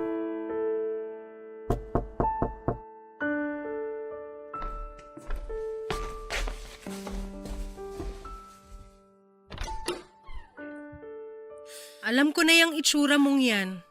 Selena, Ilang beses na kitang pinagsabihan pero hindi ka pa rin nagtatanda. Tapos ngayon lalapit-lapit ka sa akin kasi sinaktan ka na naman niya. sorry. Please, wag mo na akong pagalitan. Durog na ako eh. Kasalanan ko? Ikaw ang gumawa niyan sa sarili mo eh. Mahal pala ah.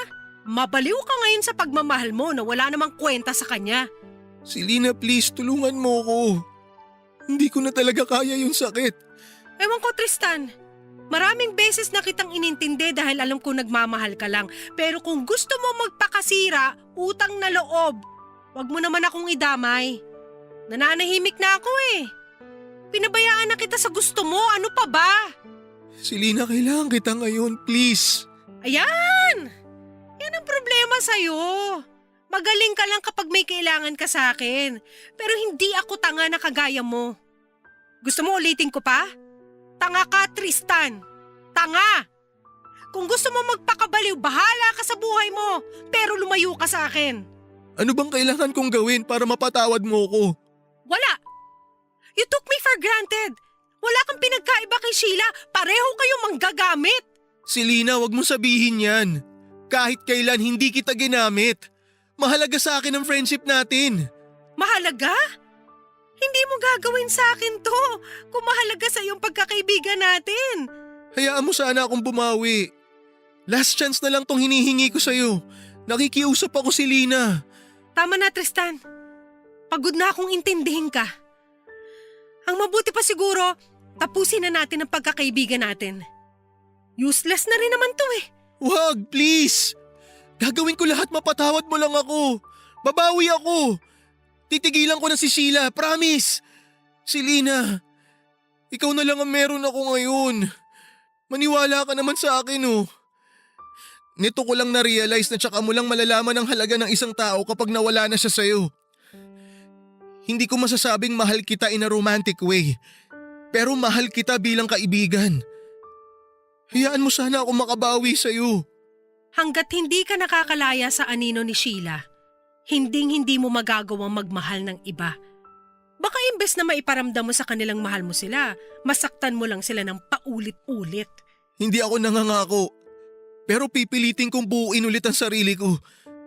Pero Selena, kailangan ko ang tulong mo. Kailangan kita. Kailangan kita ngayon.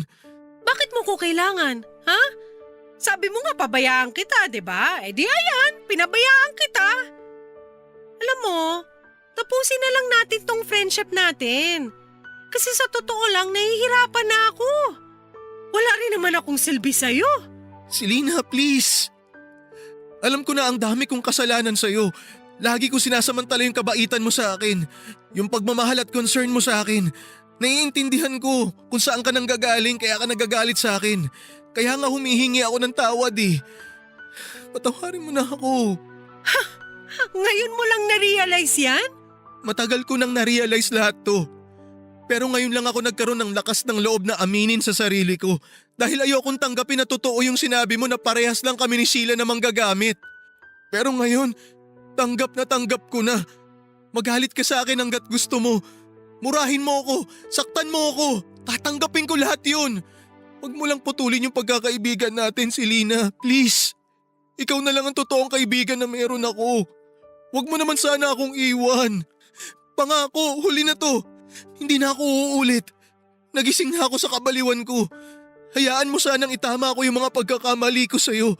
Sa tingin mo ba kaya mong bumawi? Oo, gagawin ko lahat. Hanggang sa mapatawad mo ako. Hanggang sa maisip mo na hindi natapusin yung friendship natin. Ang dami na natin pinagdaanan, Selena. Ngayon mo pa ba ako susukuan? Sana naisip mo yan noon, Tristan. Sana naisip mo yan nung lagi pa akong nasa tabi mo. Pero lagi mo na lang akong tinitake for granted. Ano bang akala mo sa akin? Labasan lang ng mga problema mo, tapos pag okay ka na, baliwala na ako sa'yo? Hindi, Selena, hindi ganun. Sorry kung yun ang nararamdaman mo. Maniwala ka, mahalaga ka sa akin. Pero mas mahalaga sa'yo si Sheila kesa sa akin. Ganun ba?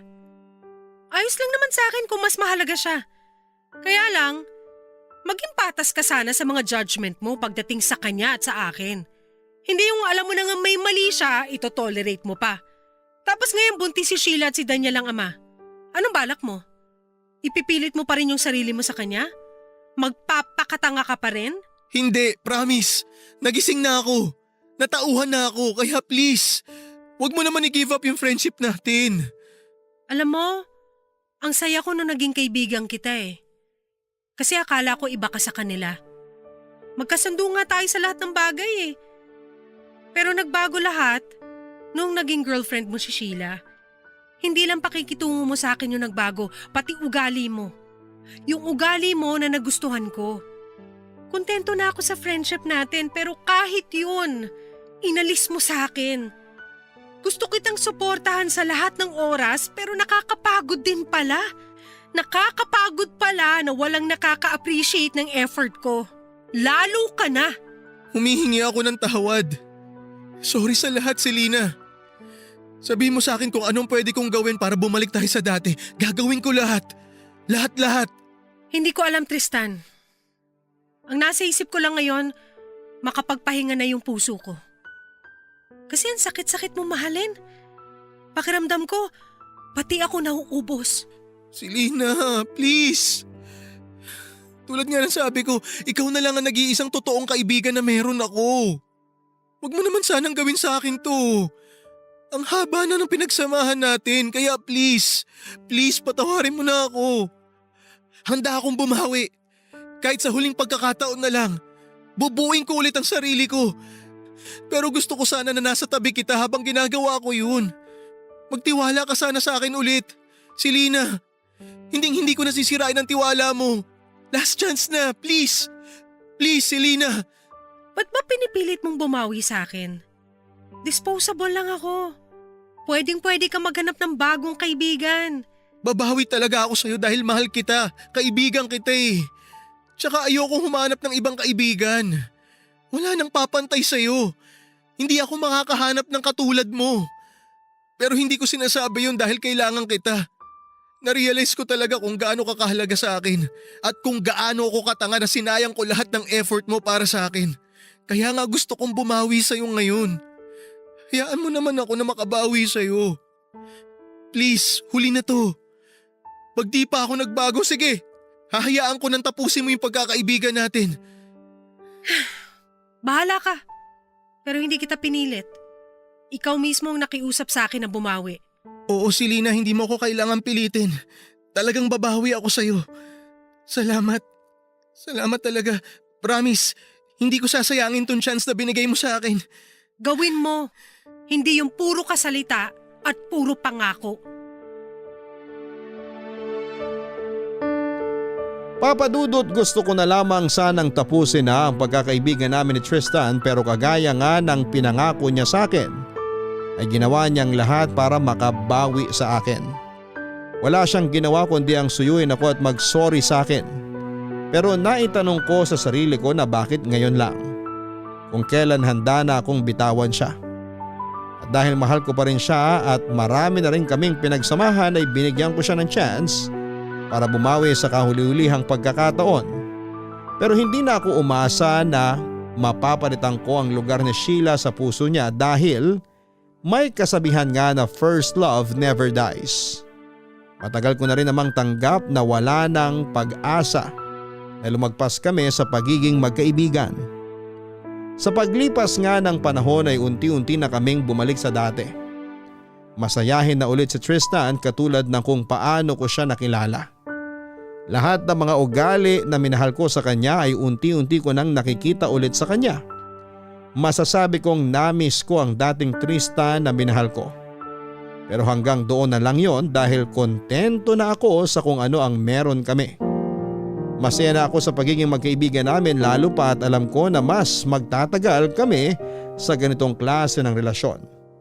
Hanggang sa tuluyan na ngang naghilom ang mga sugat sa puso namin na naiwan ng nakaraan naming pag-ibig. Sa paglipas ng mga panahon ay natutunan na naming palayain ang mga sarili namin sa pag-ibig na hindi nakalaan para sa amin dahil sadyang hindi natuturuan ng puso kung sino ang gusto niyang mahalin. Hindi man kami itinadhana bilang kabiyak. Ng isa't isa ay tinadhana naman kami bilang matalik na magkaibigan na kahit kailanman ay hindi mabubuwag. Sa ngayon nga ay masaya na kami sa kanya-kanya naming pamilya at pawang may mga anak na rin kami. Pero ang pagiging magkaibigan namin ay mananatili hanggang sa huli naming hininga. At dito ko na nga po tinatapos ang kwento ng magulo, malungkot, masakit pero tunay na pagkakaibigan namin ni Tristan. Maraming salamat po kung ito man ang mapili po ninyong basahin ngayong araw.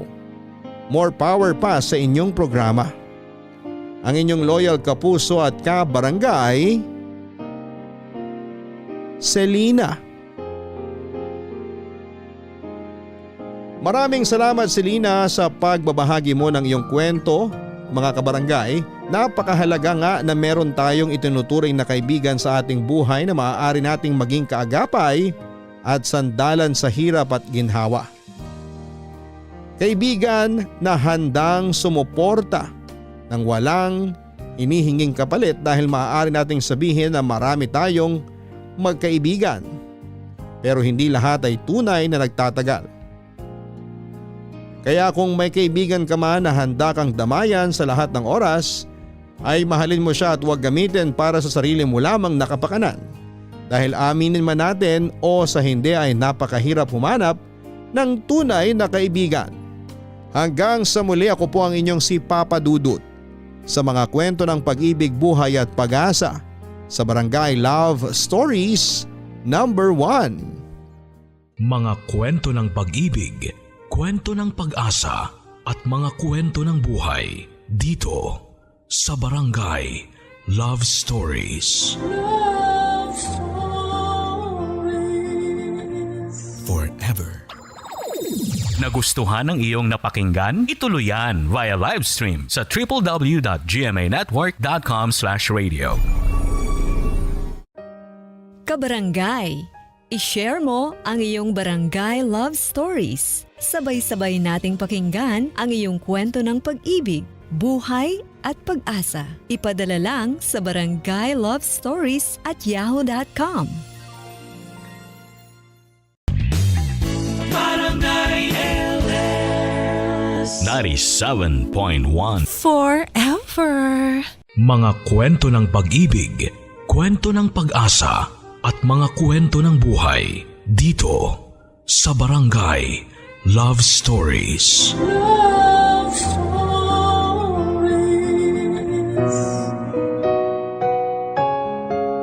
Paano kung akiting ka ng boyfriend ng babaeng BFF mo? Ipagtatapat mo ba ito sa kanya lalo pat bakla ka? At ang alam niya ay straight ang boyfriend niya. Dear Papa Dudut, binabati ko po kayo at ang lahat ng ating mga kabarangay. Ako po si Roxy, 24 years old. Tubong Masbate. Pero ngayon ay naninirahan sa Bikutan. At nagtatrabaho bilang isang IT assistant sa isang maliit na kumpanya. Single and happy po ako sa ngayon. At medyo tahimik ang aking buhay. Malayong malayo sa mga dinanas ko noong isang taon noong unang salta ko sa Maynila. At ang mapait na karanasan ko nga pong yon ay ang gusto ko po sanang ibahagi ngayon sa inyo. at sa ating mga kabarangay. Isang karanasan na ni hinagap ay hindi ko akalain na mangyayari sa akin. Isa po akong bakla, Papa Dudut. Pero dahil lumaki ako sa probinsya ay nahirapan akong ipakilala ang tunay kong pagkatao sa aking pamilya at sa aming lugar. Bukod sa takot na ma-disappoint ang aking mga konserbatibong magulang, ay natakot din po kasi akong maging tampulan ng mga tukso at gawing katatawanan ng mga tao. Bagay na obserba kong dinaranas na mga out na bading sa lugar namin. Isa pa ay karamihan din po sa aming lugar ay mga mahurista o yung mga baklang nagdadamit at nag-aayos ng babae. Pero hindi naman po ganoon ang pakiramdam ko, Papa Dudut. Lalaki pa rin ang tingin ko sa sarili ko, pero nagkataon lang na kapwa ko lalaki din ang gusto ko. Dahil dyan ay nakaranas din po ako ng matinding identity crisis dahil sa lugar namin. Kapag bading ka, parang required na magdihes babae ka o kumilos na parang babae. At ang mas malala pa, karamihan ng mga kakilala kong bading doon ay nagiging palabigasan lang ng mga nagiging karelasyon nila. Kaya sa buong 23 years ng buhay ko ay nanatili po akong kloseta, Papa Dudut. At ang tanging nakakaalam sa aking tunay na pagkatao ay si Tetet, ang aking kababata at best friend na babae. Kaya naman po naging sobrang lungkot ko rin nang sa Maynila na nag-college si Tetet at nagkahiwalay na kami. Mula nang umalis siya, Papa Dudut, ay nawala na rin ako ng taong kakwentuhan at kasangga sa lahat ng bagay. Kaya nang nakapagtapos po ako sa college at inaya ni Tetet na magpa-Maynila, ay nainganyo po ako ng husto. NBSB din po kasi ako, Papa Dudut. No boyfriend since birth. Kaya naman na-excite din ako na makahanap ng forever sa Maynila. Pero bukod doon, ang pangunahing bagay na nakapag-inganyo po sa aking lumipat sa lugar kung saan ay walang nakakakilala sa akin ay para finally mabuhay na akong malaya at maging totoo sa sarili ko. Roxy! Oy, ito ko na talaga! Grabe, sobrang na-miss kita! Tet! OMG! Na-miss din kita! Uy, blooming ka! Heto, hiyang sa pagbubuntis! Halika, dali, pasok ka! Oy, hintayin mo lang ha. Malapit nang maluto yung binibake ko. Pang merienda natin! Wow, talaga nga naman. Misis na misis. Pero teka, Tet, sigurado ka bang okay lang talaga sa asawa mo na dito na muna ako? Oo naman ano? Aba, hindi po pwedeng tumanggi si Lito dahil mas matagal tayong magkaibigan, no? Aww. Pero oo nga, friend. Sobrang whirlwind romance talaga kayo ni Lito, ha?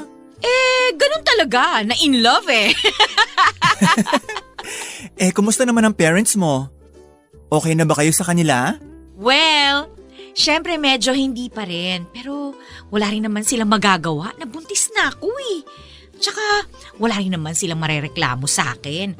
May maayos na akong trabaho, no? Tsaka tuloy-tuloy pa rin naman ang bigay ko sa kanila. Uy, in fair, may love life na, may kumikitang kabuhayan pa. Ikaw na talaga, sis. Kumusta na pala ang pagme-makeup artist mo? Nakakapagtrabaho ka pa ba sa lagay mo? Oo naman. 4 months pa lang kaya ako. This weekend nga pala ha, ihahatid ako ni Lito sa Tagaytay. Kasi may kasal ako doon. Ay, ang sweet naman. May driver, sweet lover ka na, friend ah. In fairness, meron pa rin palang forever sa mga gimikan ha. Oo nga eh. Uy naku, huwag kang mag-alala. Hahanap din tayo ng forever mo. Tambay ka dun sa shop ni Lito. Daming cute doon, nagpapagawa ng motor. Sus, mga babae naman ang hanap ng mga yon. Malay mo ba? Ikaw, judgmental ka ha? Hindi lahat na mahilig sa motor at saka sa kotse, straight no? Ay, kung sa bagay, may point ka dyan, sis. Dahil dyan, araw-araw na akong tatambay doon. Oh, di ba?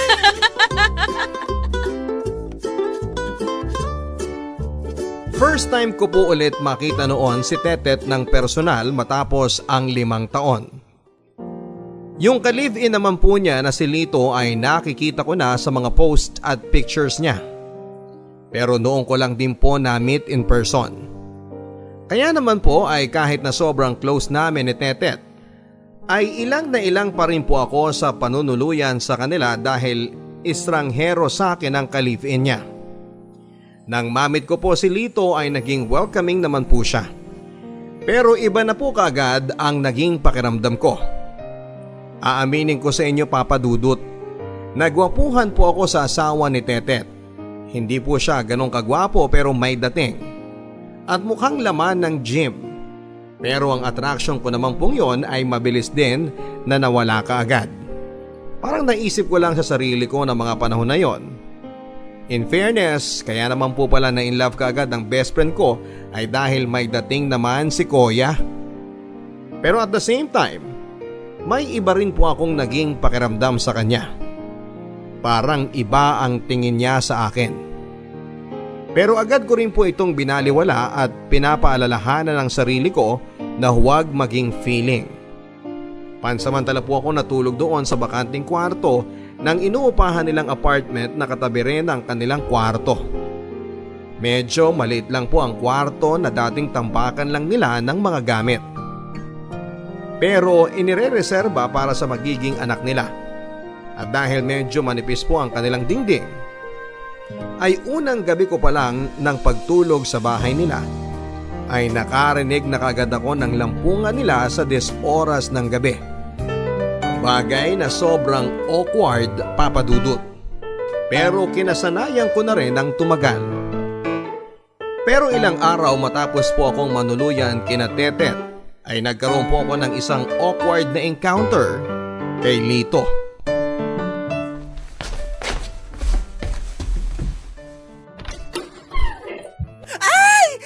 Sorry, akala ko walang tao. Hindi kasi nakalock. Sorry din. Nasanay kasi akong hindi naglalak ng CR dahil kami lang naman ni Tetet dito. Naku, pasensya na ha. Hindi. Okay lang, ano ka ba? Tapos na rin naman ako mag-shower. Naglo-lotion na lang ako. Ikaw na. Salamat. Siya nga pala. Nag-breakfast ka na ba? Sabay na tayo. Wala si Tet eh. May pinikap na mga supplies. Oh, okay. Sige.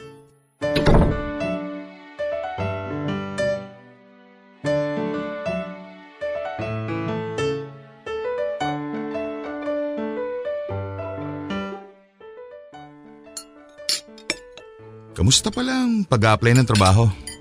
Meron na nag-reply na isa. Interview ko na sa Webes. Good. Good luck ha. Salamat. Pag natanggap ako, babayaran ko agad kayo ng renta. Ano ka ba? Huwag mo nang isipin yun. Maganda nga ito na may iba kaming kasama dito sa bahay eh. Basta huwag ka lang muna mag-uwi ng jowa dito ha. Nako, NBSB nga ako eh. Talaga? No boyfriend since birth? Bakit? May tsura ka naman ah. Kasi hindi pa rin ako out sa amin eh. Nako, dito wala ang poproblemahin. Hindi mo kailangan magtago. Kahit linggo-linggo ka magpalit ng boyfriend, okay lang. Kahit girlfriend, hindi ka nagkaroon ng kloseta ka? Meron ako naging girlfriend nung high school pero wala naman yun. Hindi mo yun nalikan? Sinubukan ko pero hindi talaga kaya eh. Okay din naman ang babae. Nako, hindi talaga. Nung high school naman ako, may nagkagusto din sa aking bading. Pinagbigyan ko. Trip-trip lang, ganun. Okay. Okay din naman. Ganun ba?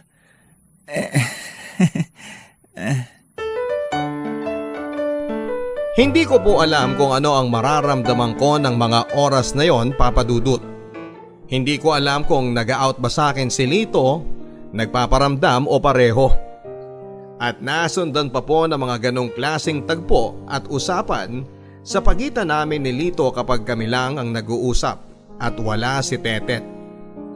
Hindi ko na rin po binanggit kay Tetet yon dahil wala pa rin naman po akong mapanghawakang konkretong ebidensya o pag-amin mula kay Lito. At malay ko rin naman po kung alam naman pala ni Tetet yung mga personal na bagay na nababanggit sa akin ng ka-live-in niya. Ayoko rin naman po namang himasok sa samahan nila. Habang tumatagal ay lumalalim ang pagkailang ko kay Lito, Papa Dudut. Tatsa din po siyang tao. Mahilig po siyang umakbay sa akin sa mga ordinaryong pagkakataon. Habit din po niya na basta na lamang mamasahihin ang likod ni Tetet habang nakaupo o kapag nanonood ng TV sa sala. Pero ang kinagulat ko ay nung tumagal-tagal ay pati ako. Bigla na lang din niyang minamasahe ang likod. Nung unang beses niyang ginawa yon ay napatingin pa nga ako kay Tetet na kasama ko noon at kakwentuhan sa sala. Pero si Tetet, pinagkibit balikat lang at tinutokso pa nga ako na kinilig daw ako sa ginawa ni Lito. Dahil po doon ay naisip ko tuloy na baka naman sadyang malisyoso lamang ako. Pero umabot na rin po sa punto na para bang hindi ko na kinakaya, Papa Dudut. Aaminin ko, tao lang naman po ako. Bakla kaya hindi ko rin maiwasan na makaranas ng kakaibang pakiramdam sa tuwing madidikit ang mga balat namin ni Lito at maaamoy ko ang pabango niya. Iniisip ko na lang po na kailangan kong makahanap ng trabaho, makalipat ng bahay para malayo na sa mga ganong nakakapanuksong kilos ni Lito, lalo pat best friend ko ang ka-live-in niya. Nung una ay naisip ko na baka kloseta si Lito. Pero kapag naririnig ko naman ang lampungan nila Tetet sa kabilang kwarto, ay naiisip ko na imposibleng bakla siya.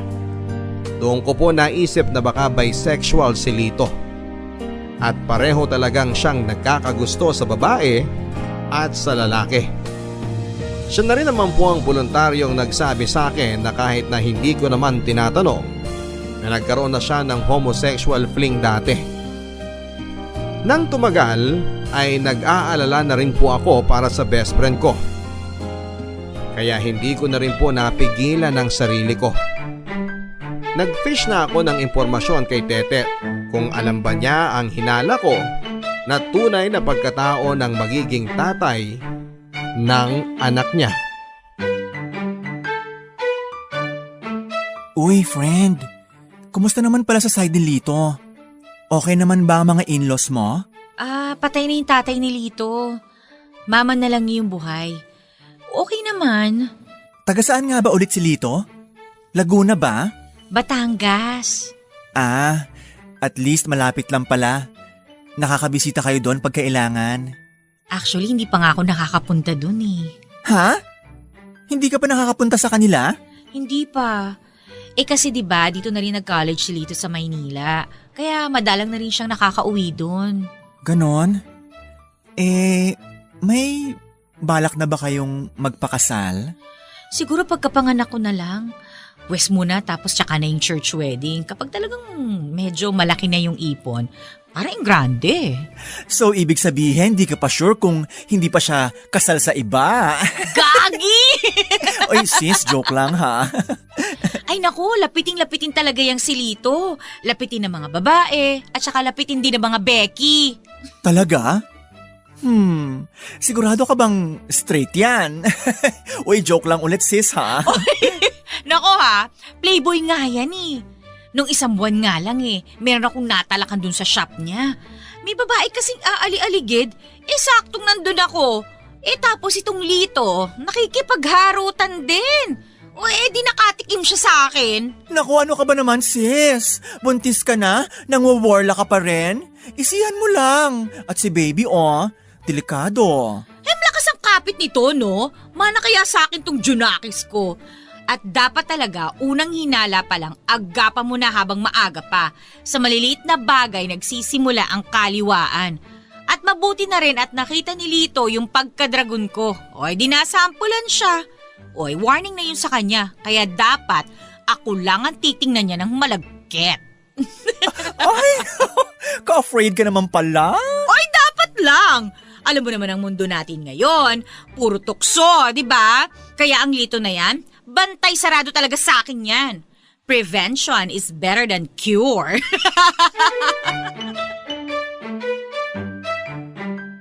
Matapos po ng pagkukwentuhan namin ni Tetet ay doon ko po napatunayan na parang hindi naman po nagdududa itong si Tetet sa orientation ni Lito.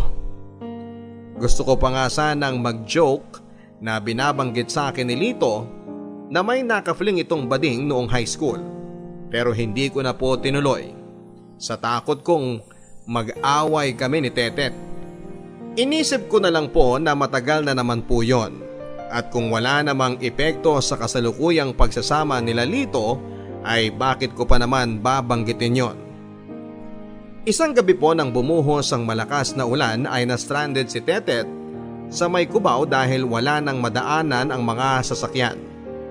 Dulot ng matinding pagbaha. Dahil po dito at sa kanyang kondisyon ay nagpasya si Lito na hindi na ito susunduin at doon na lamang muna magpalipas ng gabi sa isang hotel na malapit. Kaya kami na lang po ni Lito ang nag-dinner sa bahay. At laking gulat ko po nang matapos kaming kumain ay naglabas ng alak itong si Lito at inaya ako na mag-inuman sa sala.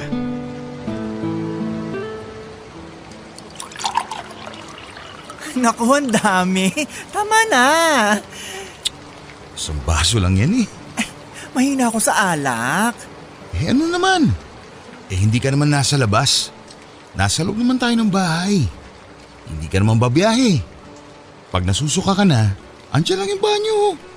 Kapag nahihilo ka na, nariyan lang yung kwarto. At kapag nagiinit ka na, nariyan lang yung electric fan. Basta isang baso lang ako, ha? Sarap talaga. Lalo na kapag ganitong malakas ang ulan at malamig. Gumuguhit yung init eh. Oo nga eh. Oh, kamusta naman pala yung final interview mo? Naku, hindi pa nga tumatawag ulit eh. Kinakabahan nga ako. Baka hindi naman ako natanggap. Bayaan mo, okay lang yan. Marami pa naman dyan na pwedeng pag-applyan. Oh, cheers na tayo. Tama. Cheers. Oh, teka. Ano nangyari sa'yo? Ang tapang pala. Ay, grabe. Ikaw talaga oh. Teka nga, hagurin ko muna tong likod mo. Ang hina naman pala ng baga mo eh. Okay na. Oh, teka.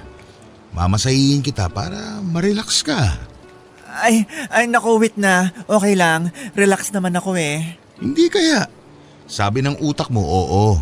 Pero sabi nitong likod mo, stressed ka. Ayan oh. Ang dami mong lamig. Oh, di ba masarap kapag nahagod yung lamig? Oo. Thank you. Teka, Lito, matutulog na pala ako. Parang nahihilo na ako eh. Ha? Eh, pambihira ka naman kainuman, oh. Isang shot ka pa lang, ayaw mo na. Ay, hindi, kasi maaga pa rin akong gigising bukas. Maaga? Bakit? Anong gagawin mo? Mag-a-apply na ako sa ibang kumpanya kasi mukhang malabo na rin naman ako dun sa isa eh. Sige ha, salamat dito. Uy! Roxy! Bakit? Anong problema?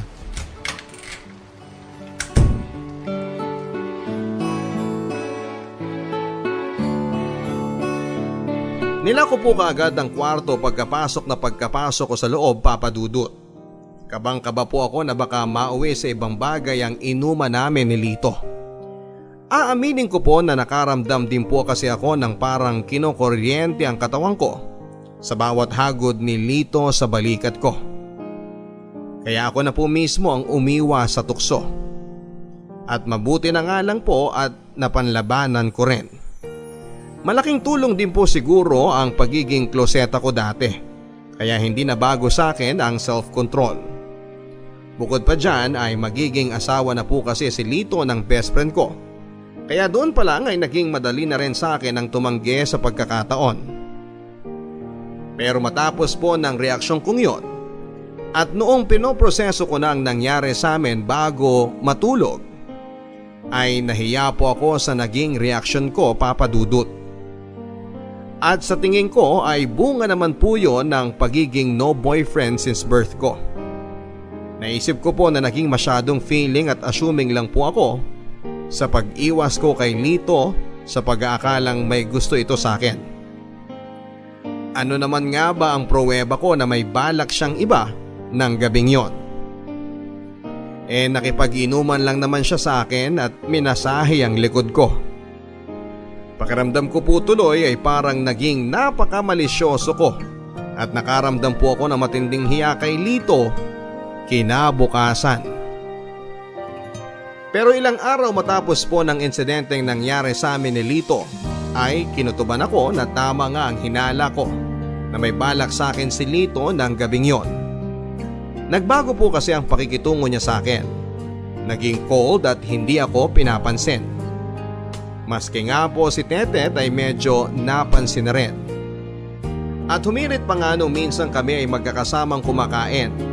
At tinanong si Lito kung bakit ang tahimik daw nito. At syempre, alam ko na po kung bakit. Sa mga panahong yon ay naisip ko na dapat ay makahanap na po talaga kaagad ako ng trabaho para makaalis na. At sinimulan ko na rin po ang maghanap-hanap ng kwarto o bed space na malilipatan. Masyado na pong nagiging awkward ang sitwasyon namin ni Lito. Kung tutuusin ay wala pa ngang isang buwan akong naninirahan sa kanila. Naisip ko na habang lumilipas ang araw ay baka mas lalong lumala lang ang awkwardness namin sa isa't isa. At hindi nga ako nagkamali, Papa Dudut. Isang araw ay kinompronta po ako ni Tetet.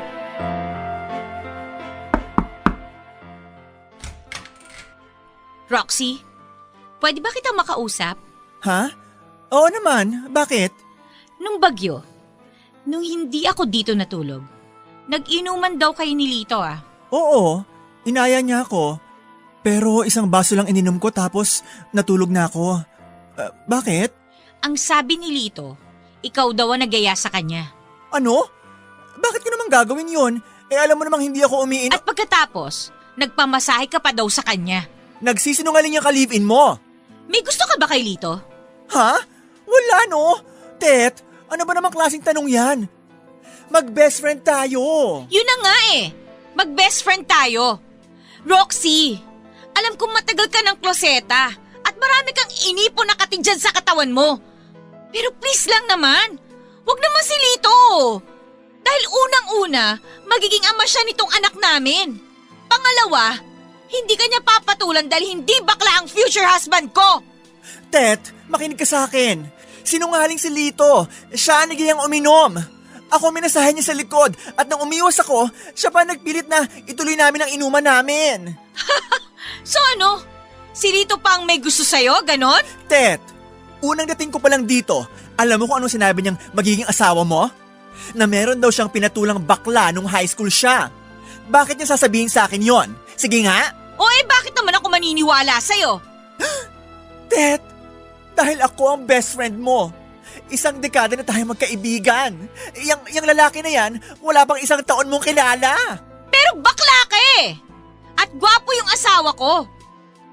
Walang ya. Kaya pala dati tanong ka ng tanong tungkol kay Lito. Meron ka palang balak aswangin yung asawa ko. Ano? Excuse me, hindi porket bakla ako, papatol na lang ako sa kung sino-sinong lalaki.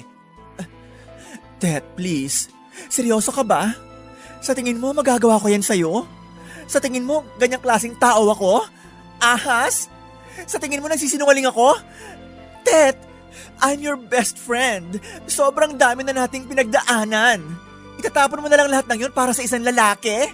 Hoy Roxy, ikaw ang bumaliwala sa samahan natin Inakit mo si Lito! Hindi nga yan totoo. Ano ba, Tet? Alam mo, Roxy, siguro mas makakabuti para sa ating lahat kung sa katapusan, lumipat ka na lang ng bahay. Okay. So, ganun-ganun na lang pala yun. Sige. Huwag ka mag-alala. Wala na ako dito sa katapusan. Aba, salamat naman.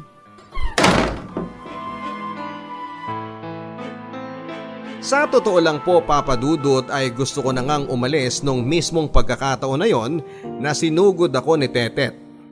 Pero wala pa naman po akong malilipatan. Naisip ko pong pansamantalang maghotel. Pero nanghinayang naman po ako sa gastos. Lalo na't bilang na bilang Papa Dudut ang pera ko. Kaya naman po ay kinain ko na lamang po ang pride ko. At nanatili pa rin ako kina Tetet sa palugit na ibinigay sa akin.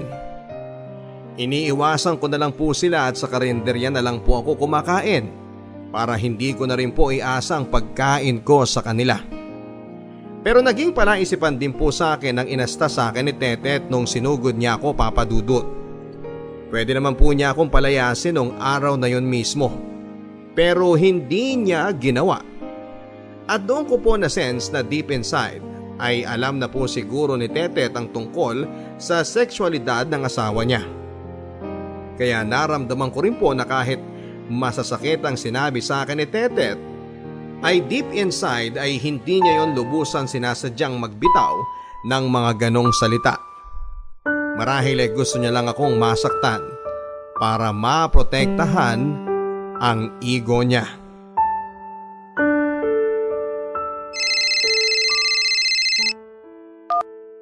Insan, napatawag ka. Kumusta? Ate Mary, may problema kasi ako dito eh. Pwede ba muna akong makahiram ng pera? Kahit 5,000 lang muna. Hala, bakit? Ano nangyari sa inyo dyan sa Maynila? Ipang dadaan ko kasi sa uupahan kong kwarto. Kailangan kasi ng 2 months advance eh. Wala pa rin akong nakukuhang trabaho. Oh, akala ko na kinatetet ka. Ano kasi, problema. Paanong problema? Nag-away ba kayo? Oo ate. Hala, bakit? Yung asawa niya kasi, hindi magandang ugali. Ano? Hindi ba bahay ni Tetet yun? Hindi naman sa kinakasama niya? Oo, pero ayun, ganon talaga eh. Siya yung boyfriend eh. Best friend mo siya. Ang tagal-tagal nyo nang magkaibigan eh. Yun na nga eh. Sobrang nakakalungkot. Bakit? Nagselos ba sa'yo? Ano? Yung asawa ni Tetet, nagselos ba sa'yo? Hindi ate. Basta masama lang ang ugali niya. Ayaw niya sa'yo kasi bading ka? Ha? Nako insan, matagal ko nang alam. Okay lang. Wala kang kailangang problemahin.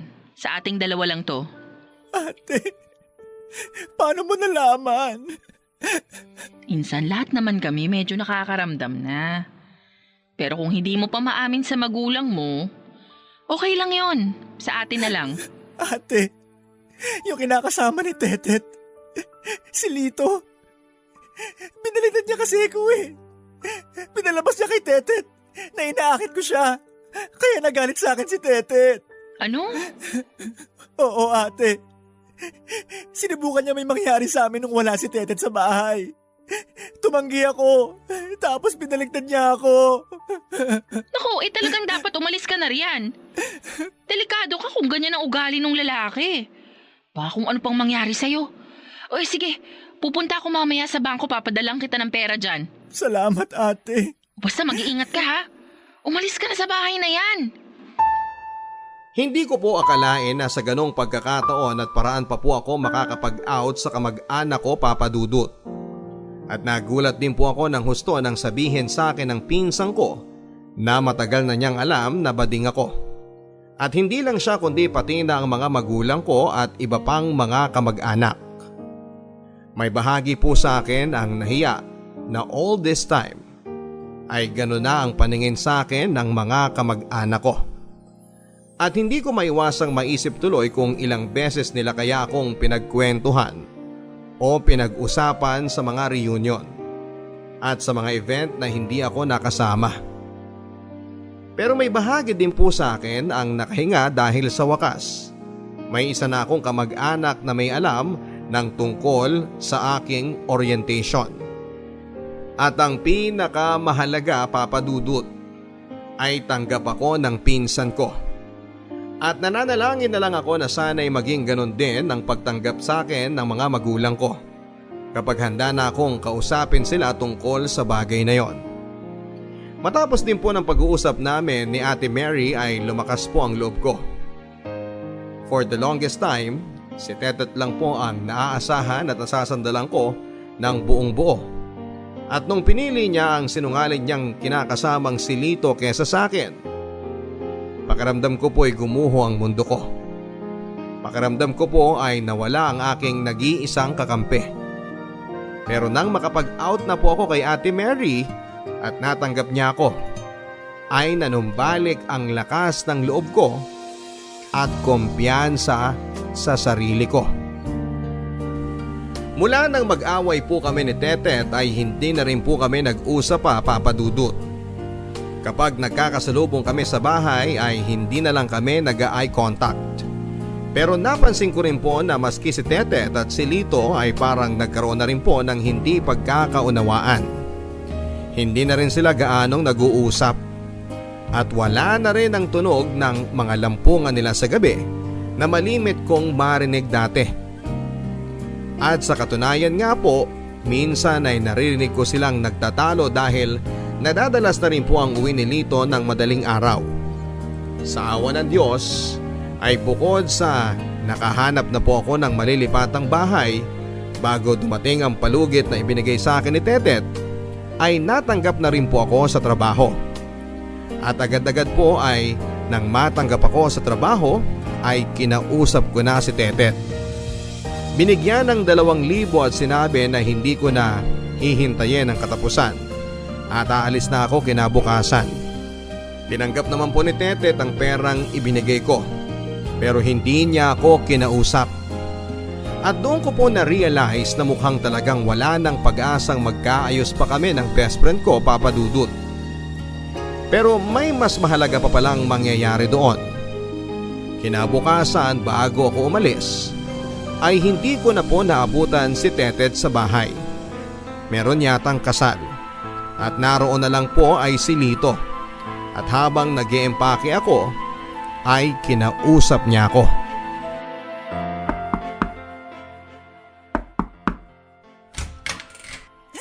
Bakit? Roxy, pwede ba tayo mag-usap? Tungkol saan? Gusto ko lang sana kasi magkaayos tayo bago ka umalis. Ano? Roxy, pasensya ka na kung nagsinungaling ako ha.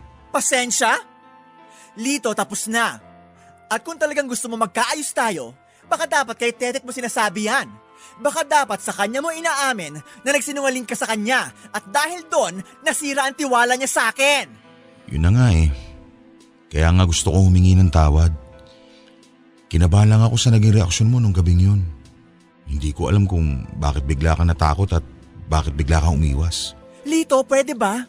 Alam ko na ignorante ang tingin mo sa akin dahil galing probinsya ako at wala pa ako nagiging boyfriend. Pero alam nating pareho na may iba kang balak nung gabing yon. Ano? Yan na nga mismo sinasabi ko eh. Eh di lumabas din na masyado ako malisyoso. Malisyoso? Pipilitin mo akong uminom ng alak? Mamasahihin mo yung likod ko? Bakit? Anong masama dun? Wow ha! Sige, push mo yung pagiging straight mo. Teka, sandali! Isara mo muna yung pinto! Ano ba? Pabayaan mo na ako! Anong sinabi mo? Narinig mo sinabi ko! Pinapalabas mo na bakla ako? Hoy Lito, ikaw na mismong umamin sa akin dati na meron kang pinatulang bakla. Pinatulan ko lang pero hindi ako bakla. Yun! O sige, fine. Hindi ka na bakla. O ngayon, pabayaan mo na akong magligpit dito para makaalis na ako dito sa bahay nyo. Masyado ka mayabang ah! Ano ba? Ikaw masyado ka mayabang! Eh bakla ka naman! Ariko! Tulong! Tumahimik ka! Tulungan niyo Ikaw ako! malandi kang bakla ka! Ariko! Itong dapat sa'yo! Bitiwan mo ako!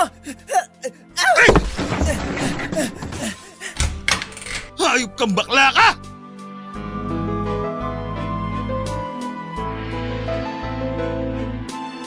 Sinubukan po akong gahasain ni Lito, Papa Dudut. Mabuti na lang po ay hindi ako natakot at may preference of mind pa rin ako.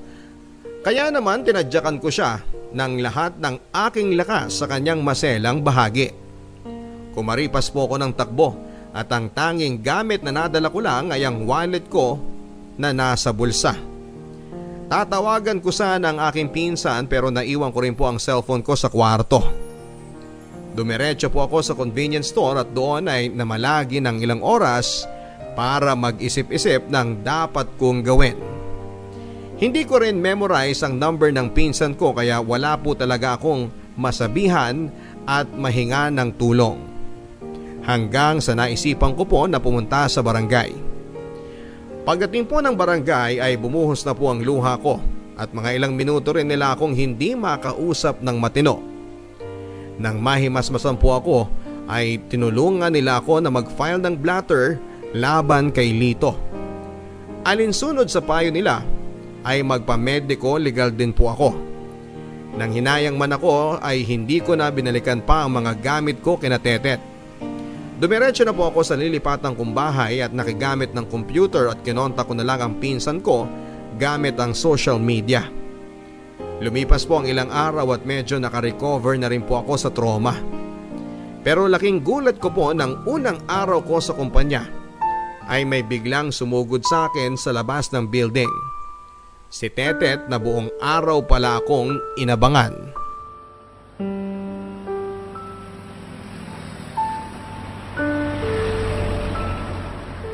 Roxy! Tetet? Ano ginagawa mo dito? Ang kapal din talaga ng mukha mo, no? Layuan niyo na ako, pwede ba? Anong layuan, ha? Hoy! Kinakausap pa kitang bakla ka! Ano bang problema mo? Iba ka rin no? Parang wala lang sa'yo. Alam mo nga hindi ka gusto ni Lito. Bakit ba pinagpipilitan mo yung sarili mo sa kanya? Nakakadiri ka! Ano? Ano pinagsasabi mo? Galit ka ba sa akin, ha?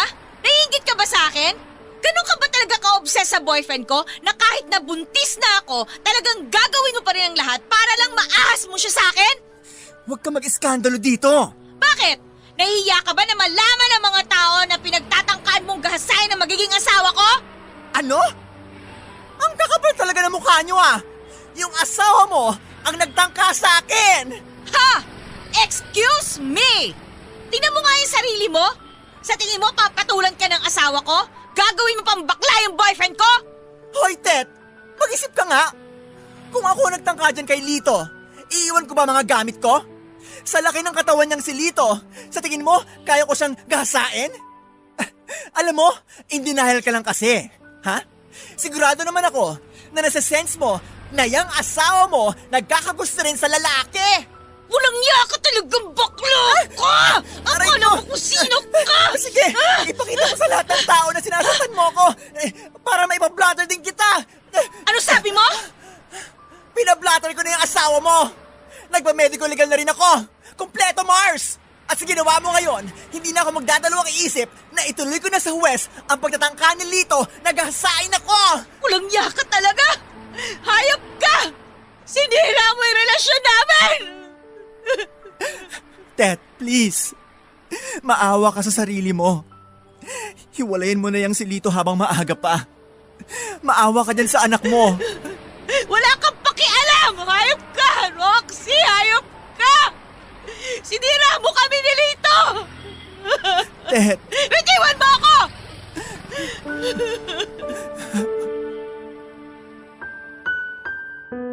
Sa totoo lang po, Papa Dudut, ay parang kinurot din po ang puso ko nang makita ko ang paghaguluhol ni Tetet sa kalsada. Kahit na ganoon ang nangyari ay hindi ko pa rin po maalis sa sarili ko ang makaramdam ng kalungkutan para sa sinapit ng taong itinuring kong best friend ng isang dekada.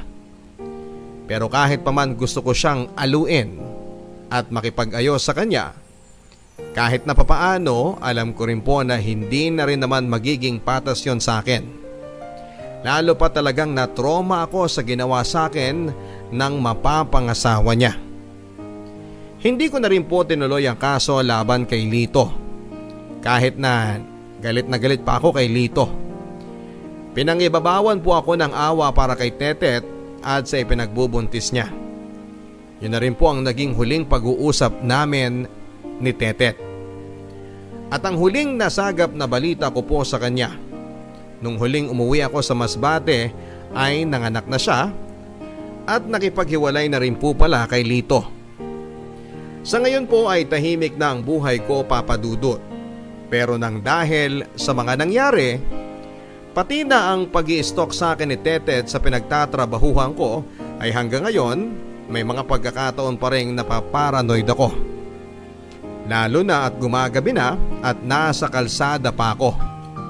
Naiwan ko ang cellphone ko at ang ilang mga dokumento ko sa bahay ni na Tetet noon. Anong malay ko po kung ano ang mga impormasyon na nakuha ni Lito na pwede niyang magamit laban sa akin. Umaasa na lamang po ako na naging sapat na yung malaman niya na pinablatter ko siya. Para alam niya kung anuman ang subukan niyang gawing masama ay pwede ko pa rin ituloy ang kaso ko laban sa kanya.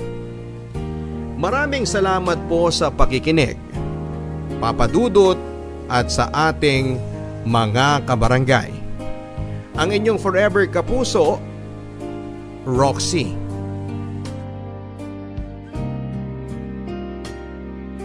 Mga kwento ng pag-ibig, kwento ng pag-asa at mga kwento ng buhay dito sa Barangay Love Stories. Love Stories. Forever. Ang mga kwento ng pag-ibig, kwento ng buhay at kwento ng pag-asa dito sa Barangay Love Stories. Love Stories.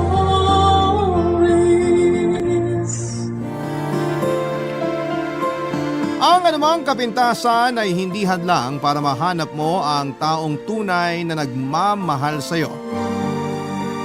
Minsan, ito pa ang nagiging tulay para makilala mo kung sino talaga ang tatanggap sa iyo ng buong buo. Ikaw, kabarangay, paano ka tinanggap ng taong minahal mo sa kabila ng mga kapintasan mo? Dear Papa Dudut, magandang araw po sa inyo at sa lahat ng mga nakikinig ngayon sa Barangay Love Stories. Isa rin po ako sa mga libo-libo ninyong tagapakinig. Lagi po ako nakasubaybay sa Facebook para makinig ng mga bagong kwento ninyo. Tawagin niyo na lamang po ako sa pangalang Lyda. 32 years old sa ngayon at ang kwento ko naman ay nagsimula noong sa mas bati pa ako nakatira. 2 taon rin po ang nakakalipas. Papa Dudut, madalas ko pong idaw ng sarili ko lalo na tuwing hindi ko naiiwasang ikumpara ang itsura ko sa iba. May kapayatan po kasi akong babae at hindi na nakikita ang kaliwang mata ko dahil sa glaucoma. Pero pagdating sa height ay papasa ako sa height requirement sa mga beauty pageant. Hanggang 3rd year high school lamang po ang natapos ko dahil maaga akong namulat sa pagtatrabaho. Pa-extra lamang noon sa kung ano-anong trabaho ang tatay ko. Ang nanay ko naman ay sugaron at halos wala na ring pakialam sa aming magkakapatid. Mula nang umalis ako sa bahay ay nagkahiwa-hiwalay na rin kami ng 2 ko pang kapatid.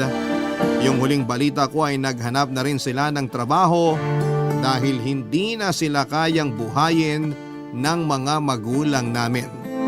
Ipinagkasundo naman ako ng tatay ko sa kumpare nitong itago na lang natin sa pangalang Isidro. Tutol po ako sa pagsasama naming 2 dahil parang tatay ko na rin siya. Pero wala naman akong magawa lalo na't para sa tatay ko ay yun na lamang ang silbi ko. Malaki kasi ang naitulong ni Isidro noong magipit ang pamilya namin. 58 anyos na si Isidro at nagtatrabaho siya bilang Kristo sa sabungan. Pero bukod doon ay nagkaalaga siya at nagkukondisyon ng mga manok na panabong sa kanya ibebenta ng mahal. Maselan po siya pagdating sa mga alaga niyang manok. Kaunting pagkakamali lang ay halos bugbugin na niya ako. Mula din nang magsama kaming 2 ay hindi na niya ako pinayagang mamasukan bilang kasambahay dahil wala raw mag-aasikaso sa kanya. Lalong-lalo na sa mga alaga niya. Sa katunayan, Papa Dudut, ay impyernong maituturing ang naging buhay ko sa poder ni Isidro. Pero tiniis ko na lamang ang lahat.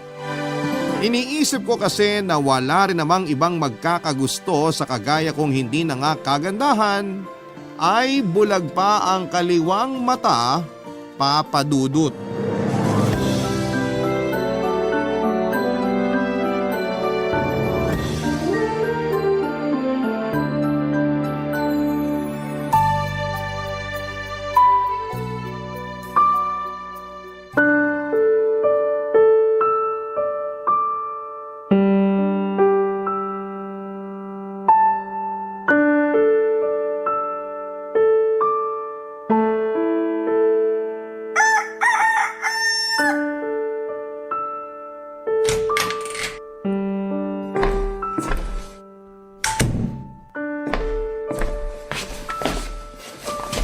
Oh, gising ka na pala.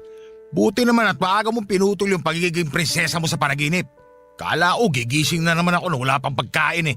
Maaga naman talaga ako nagigising. Nauna ka lang Huwag mo ko simulan. Kaya aga-aga pinapainit mo ulo ko. Kakain ka na ba? Paghahanda na kita ng almusal. Hindi na. Asikasuhin mo na lang yung mga manok doon sa labas. Siguraduhin mo na sakto lang ibibigay mong pagkain. Kung hindi, malilintigan ka sa akin. Linisin mo na mabuti mga kulungan. Masyado nang malaking puhunan ko sa mga yon. Kaya hindi pwede magkasakit. Nung nakaraang araw parang wala kang buto o maglinis. Ang dami pang naiwang dumi ron. Sige, asikasuhin ko na muna. Teka, yung 3 manok na malapit doon sa puno ng mangga, huwag mong papakainin. O sige, may iutos ka pa ba? Wala na. Tapusin mo na mabilis yung pinapagawa ko sa'yo. Mag-almusal ka kapag ginanahan ka na. Lalabas lang muna ako. Sige na, lumabas ka na. Wawalan pa ako ng gana dyan sa pagmumukha mo. Eto, lalabas na.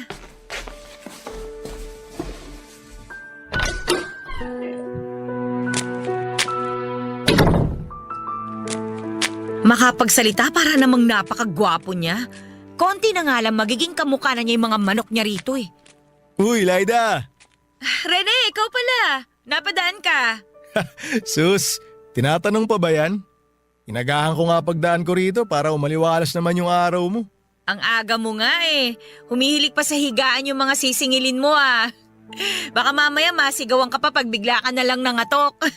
Sinadya ko talaga to para wala silang taka sa akin. Yung tipong pagmulat pa lang ng mga mata nila, may pogi nang naniningil. Loko ka talaga. Pinatatawa lang kita. Ganda ng sikat ng araw tapos ang dilim-dilim niyang mukha mo. Paano hindi didilim eh puro utos kagad yung mahal na hari? Hindi pa nga ako nakakapag-almusal pero mga manok na kagad niya yung inaatupag ko. Nako, sundin mo na lang muna kaysa naman masaktan ka pa. Kilala mo naman ugali ni Mang Isidro. Ay teka, may dala pala akong pandesal dito. Kung gusto mo, sa'yo na to. Oh. Ay hindi na. Hindi naman ako nagugutom. Hindi ba talaga o nahihiya ka lang?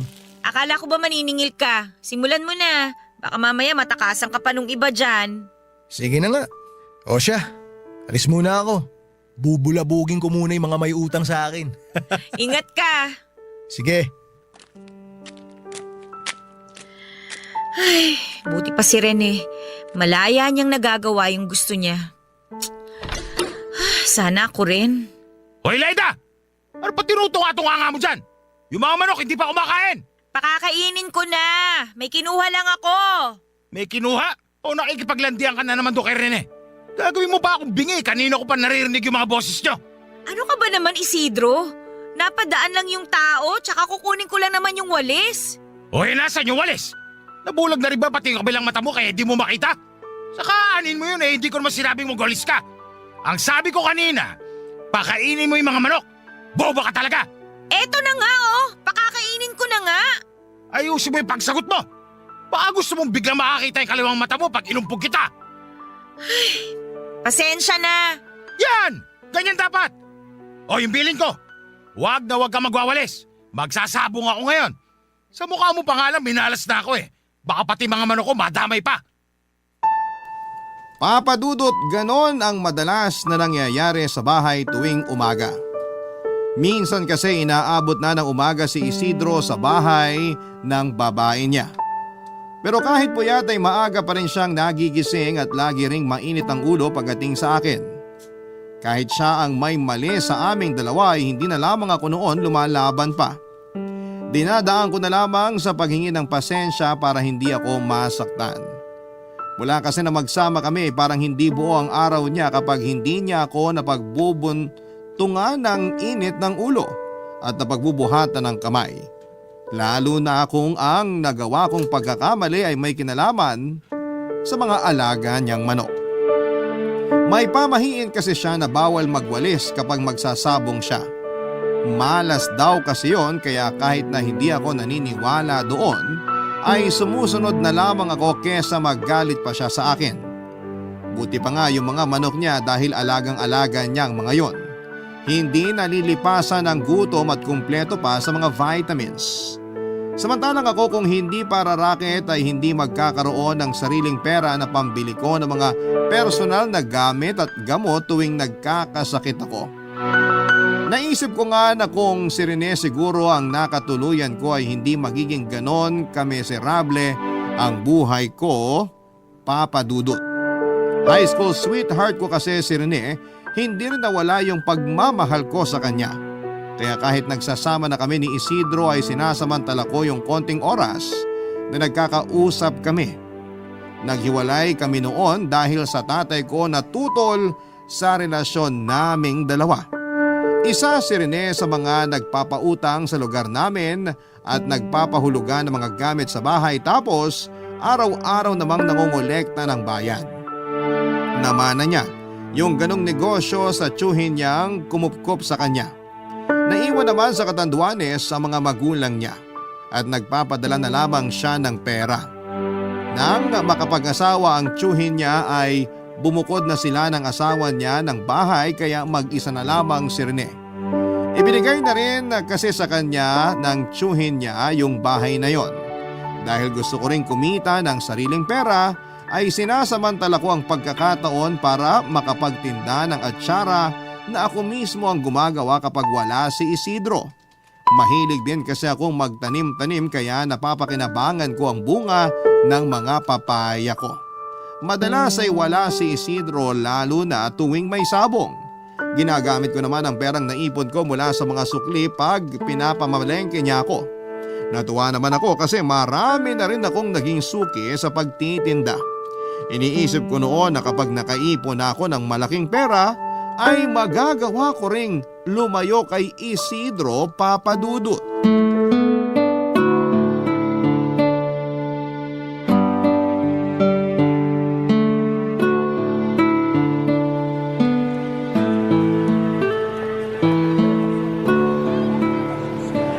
Buti naman napadaan ka rito.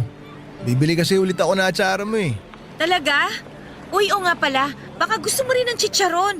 Nagdagdag kasi ako ng paninda para madagdagan yung kikitain ko. Nakakapagod din kaya maglibot dito sa barangay natin.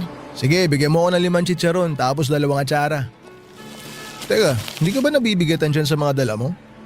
Dami rin yan ha. Tsaka mukhang bibigay na rin yan bayong na pinaglalagyan mo. Kala mo lang yun. Matibay tong bayong ko, no? Tsaka walang mabigat kapag negosyo yung pinag-uusapan. Pero teka, kabibili mo lang ng 3 garapon ng atsara nung isang araw ah. Inuulam mo ba yun? Grabe naman to. Parang ayaw mo na ako pagbentahan ah. Hindi naman sa ganon. Nagtataka lang ako kasi 3 na nga yung binili mo nung isang araw, tapos nung isang linggo lang may 5 ka pang in-order. Huwag mo sabihing binibenta mo rin yun tapos sinutubuan mo ha? Uy, hindi no. Natitikim ko rin kasi sa mga kakilala ko yung atsara mo. Nagustuhan nila kaya binigyan ko silang lahat. Yung bibiliin ko sa'yo ngayon para sa akin na talaga. Oo na nga lang. Oh, ito. Ayos din tong packaging ng atsara mo, no? Buti hindi babasaging garapon yung ginamit mo. Pag kasi nabitawan mo yung bayong nadala mo, nako, wala ka ng pakikinabangan. Naisip ko na rin yan, kaya plastic na garapon ang ginagamit ko. May nakukuhaan din kasi ako ng mure. Buti naman kung ganun. Nga pala, hanggang anong oras ka pa ba magtitinda? Tindi ng init oh. Oo nga mainit ngayon. Pero uuwi na rin naman ako maya-maya. Kailangan ko kasi makabalik kagad sa bahay. Mahirap na. Ay, susubukan ko lang na ibenta pa tong mga chicharon. Kapag may natira, di ihahabilin ko na muna sa bahay ng kaibigan ko para hindi makita ni Isidro. Ibang klase rin talaga si Mang Isidro eh. Hindi siguro masarap ulam ng nanay niya nung ipinagbubuntis pa lang siya. Parang pinaglihi sa sama ng loob eh. Sira! Pero ewan ko ba? Parang nasa lahi na nila yung ganun. Kita mo naman yung mga kapitbahay namin na kamag-anak niya, di ba? Walang pakialam kahit binubugbog na ako sa harapan nila. Tama nga lang daw sa akin yun eh. Ay, Hindi ko rin naman maintindihan kung bakit nagtitiis ka pa sa kanya. Kung tutuusin, pwede mo na siyang layasan kahit anong oras mo gusto. Hindi naman kayo kasal. Hindi pwede. Malalagot ako sa tatay ko, no? Alam mo naman na sanggang dikit sila ni Isidro. Ano namang laban ko sa kanilang dalawa, di ba? Kung yung utang na loob ng tatay mo yung inaalala mo, bayad na yun sa tagal mo na sa poder ni Mang Isidro. Kaya huwag ka na magpapadala sa mga panunumbat na matandang hukluban na yon. Matandang hukluban talaga, ha? O huwag mo sabihin ipagtatanggol mo yung amoy lupa na yun sa panlalait ko. Hoy, bakit ko naman ipagtatanggol yon? Sus, kahit nga kulamin mo pa siya, hindi kita pipigilan, ano? Sa totoo lang, napakaswerte niya. Kasi magandang lalaki lang ako pero di ako mangkukulam. Alam mo, puro ka talaga kalokohan. Ay, siya nga pala, pwede bang makiinom naman? Kanina pa kasi ako nauuhaw eh. Sus, yun lang pala eh. Kahit nga makikain ka pa, okay na okay lang. Ipagluluto pa kita. Oy, hindi na no, nakakahiya. Tubig lang ang kailangan ko. Okay, sige. Pero alam mo, pwede mo rin naman akong kailanganin kung gusto mo. Ah! Joke lang. Tara, pasok ka na sa loob. Papadudot pagpasok ko sa bahay ni Rene ay hindi ko inaasahan noon yung makikita ko sa kusina niya. Nakita ko roon ang mahigit 10 garapon ng atsara na mukhang naipon na sa kakabili niya sa akin. Nalungkot ako dahil iniisip ko na kinakaawaan niya lamang ako kaya siya bumibili ng mga paninda ko. At hindi totoo na nagustuhan niya at ng mga kakilala niya. Sinabi ni Rene na ginawa niya lamang yon dahil ayaw niyang mahirapan ako sa pagtitinda. Pero ang hindi ko inaasahan ay yung pag-amin niya na mahal pa rin niya ako, Papa Dudut. Hindi agad ako nakapagsalita at nang matauhan ako ay nilinaw ko sa kanya na kailangan na naming kalimutan kung ano man ang nararamdaman namin para sa isa't isa. Gulo lamang kasi ang idudulot noon para sa amin. Tungkol naman sa mga binili niyang atsara ay hindi na ako naggalit pa sa kanya dahil alam ko naman na gusto niya lamang akong tulungan. Pero sinabi ko rin na hindi na yon dapat maulit pa. At kailangan ko na rin siyang iwasan para sa ikakatahimik ng buhay naming dalawa. Pero hindi ako tumigil sa pagtitinda pero iniwasan ko na noon ang mapadaan sa bahay ni Rene para wala nang dahilan na mag-usap pa kami. Sa katagalan kahit na anong iwas ang gawin ko noon ay pilit pa rin talaga kaming pinaglalapit ng tadhana sa isa't isa. May pagkakataon kasi na inabutan ako ng ulam sa pagtitinda malapit sa bahay niya. Hindi na ako tumanggi nang alokin niya ako na sumilong muna. Dahil doon ay nagkaroon din kami ng pagkakataon para muling makapag-usap, Papa Dudut. Hindi namin binuksan ang usapan tungkol sa nararamdaman namin sa isa't isa pero nag-alok siya ng tulong sa akin. Para daw hindi na ako noon mahirapan sa pagtitinda ay siya na mismo ang mag-aalok ng ginagawa kong atsara sa mga taga roon sa amin. Sa ganong paraan ay hindi ko na kailangang mawala ng matagal sa bahay at hindi na rin ako masyadong mapapagod sa paglalakad. Sa madaling salita ay parang naging mag-partner kami ni Rene sa negosyo. Ang akala ko noon ay magiging maayos ang lahat dahil maganda naman ang resulta ng pagtutulungan naming dalawa. Pero nagkamali ako, Papa Dudut, dahil mukhang iba ang nangyari pagkatapos ng lahat ng yon. Barangay Love Stories. Barangay Love Stories. Papa Dudut, may isang gabi na nakaranas muli ako ng pambubugbog ni Isidro. Nalaman niya kasi yung tungkol sa pagtitinda ko at pinaamin niya ako kung saan galing ang pinangpuhunan ko doon. Nagsinungaling ako at sinabing inutang ko yon pero hindi siya naniwala at paulit-ulit akong sinaktan.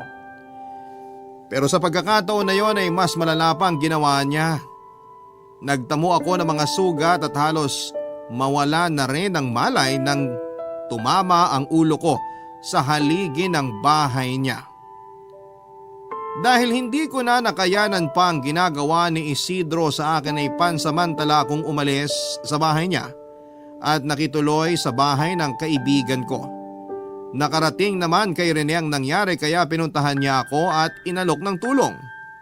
Nung una, Papa Dudut, ay nag-alangan akong tanggapin ang alok niya na kumuha ng paupahan na titirhan ko. Pwede naman daw ako sa bahay niya pero alam niya na madali akong matutunton doon ni Isidro. Sigurado rin na hindi siya titigilan ni Isidro kapag nalaman itong tinutulungan niya ako. Kaya naman pinag-isipan ko talaga yon ng mabuti. Nakibalita na lamang muna ako sa kaibigan ko at doon ko nalaman na hinahana pa rin ako ni Isidro. Yun din ang naging dahilan kaya nabuo ang desisyon ko na pumayag na sa alok ni Rene. Pero kung kailan handa na ako ay saka naman dumating ang panibago na namang problema, Papa Dudut.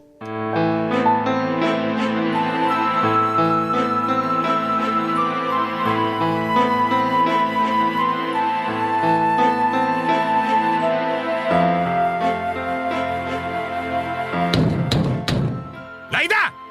Alam kong nandiyan ka sa loob! Si Isidro yun Lumabas ah! ka dyan! Paano niya nalaman na nandito ako? Lalabas ka ba dyan o gigibahin ko itong pinto? Huwag mo ako subukan, buwisit ka! Bahala na!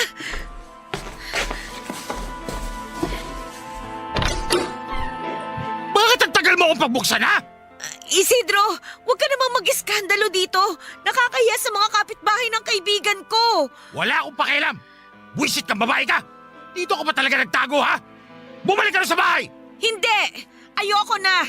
Hindi ako aalis dito at mas lalong hindi ako sasama sa iyo pabalik sa impyernong bahay na yon! Kapal na mukha mo magmatigas! Bakit? May pagmamalaki ka na ba? E palamunin ka lang naman! Hindi ako palamunin gaya ng iniisip mo! Kaya kong buhayin ang sarili ko ng mag-isa! Napakayabang mo talagang babae ka! Baka nakakalimutan mo na malaki ang utang na loob sa akin ng tatay mo! Yan lang ba ang palagi mong isusumbat? Pwes, para sabihin ko sa'yo, sa pangaalipin mo sa akin at sa pagtrato mo sa akin na parang hayop, bayad na yung utang na loob ng tatay ko sa'yo! Baka nga sobra pa! Kung hindi ka sasama, pwes, kakalad ka rin na lang kita! Halika! Matigas ka, ha? Iwan mo yung braso ko! Ano ba? Halika na sabi! Hindi ako sasama sa'yo! Laida! Rene! Tulungan mo ako! Mang Isidro! Bitawan niyo si Laida! Hoy! Huwag kang makialam dito! Asawa ko siya, kaya isasama ko sa pawi kung gugustuhin ko! Asawa? Eh, hindi pa naman kayo kasal ah. Tsaka kung asawa turing mo sa kanya, hindi mo siya aalilain. Hindi mo rin siya sasaktan na parang hayop. Binalaan na kita, bata!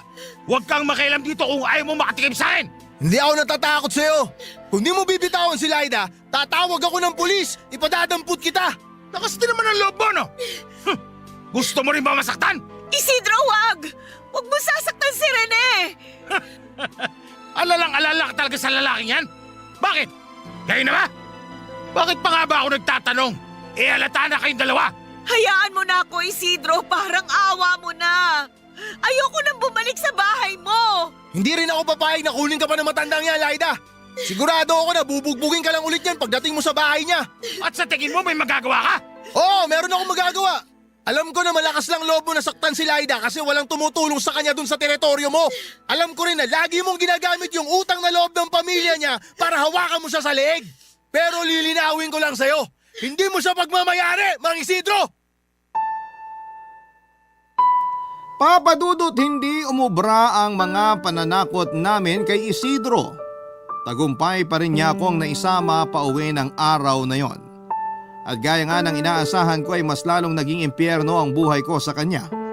Gustong gusto ko na sanang tumakas noon pero nagbanta si Isidro na sasaktan niya pati ang pamilya ko kapag hindi ako sumama sa kanya.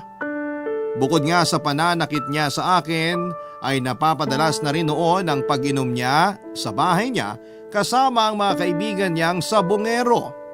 At tuwing umaalis naman siya, kinakandado niya ang bahay para hindi ako makalabas.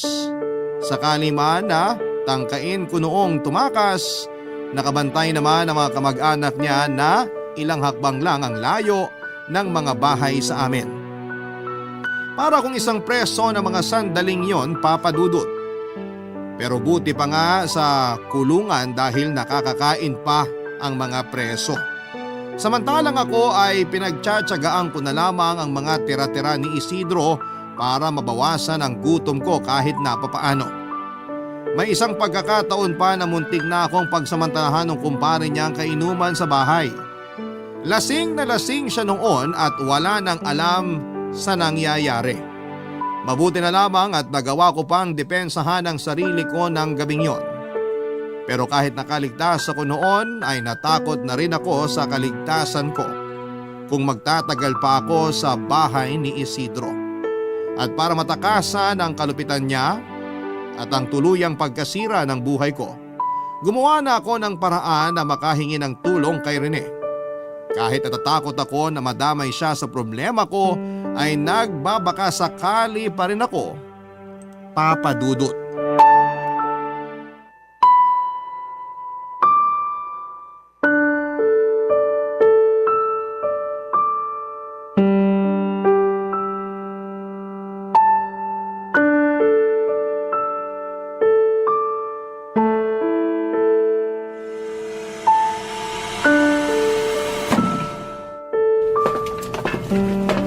Rene, sigurado ka ba na hindi na tayo masusundan ni Isidro?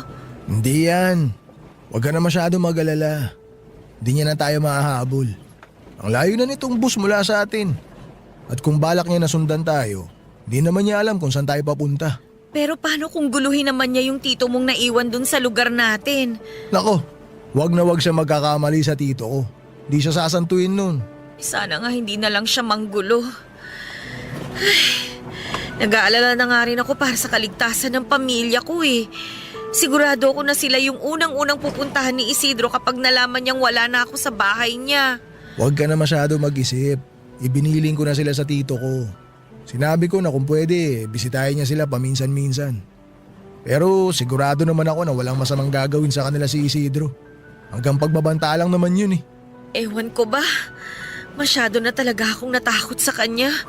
Sa dami ng pasa at sugat na nakuha ko sa pambubugbog niya, mahirap na para sa akin nakalimutan yun. Sabihan mo lang ako kung gusto mo siyang kasuhan ha. Kayang-kaya kitang tulungan. Tsaka malakas ang laban mo. Tingnan mo nga oh. Sariwa pa yung mga sugat mo. Hindi na rin eh. Hindi na ako magkakaso. Gusto ko na lang talaga na makalayo sa kanya. Ay, gusto ko na ng tahimik na buhay. Hayaan mo. Sisikapin ko na maibigay yun sa'yo. Alam mo naman kung gaano kita kamahal, di ba? Hindi ko na tuloy alam kung paano ako makakabawi sa lahat ng naitulong mo sa akin. Tsaka malaki na rin yung gulo na binigay ko sa'yo. Anong bawi-bawi sinasabi mo dyan? Di mo kailangan bumawi. Yung kasama pa lang kita ngayon, okay na ako. Ay, kung alam mo lang kung gaano ko nakatagal gustong gawin to. Nung nakita ko pa lang kung paano ka sinasaktan ni Mang Isidro, sinabi ko na talaga sa sarili ko, pag nagkaroon ako ng pagkakataon, ilalayo kita sa lugar natin. At ngayon, hindi ko ahayaan na makuha ka pa niya sa akin. Kung ikaw siguro yung nakasama ko, marami na akong nagawa para sa sarili ko at sa pamilya ko. Para kasi akong preso na hawak ni Isidro sa leeg kaya wala akong kalayaan na gawin yung mga bagay na gusto kong gawin. Kinulong niya ako sa pagsisilbi sa kanya. Ikaw naman kasi.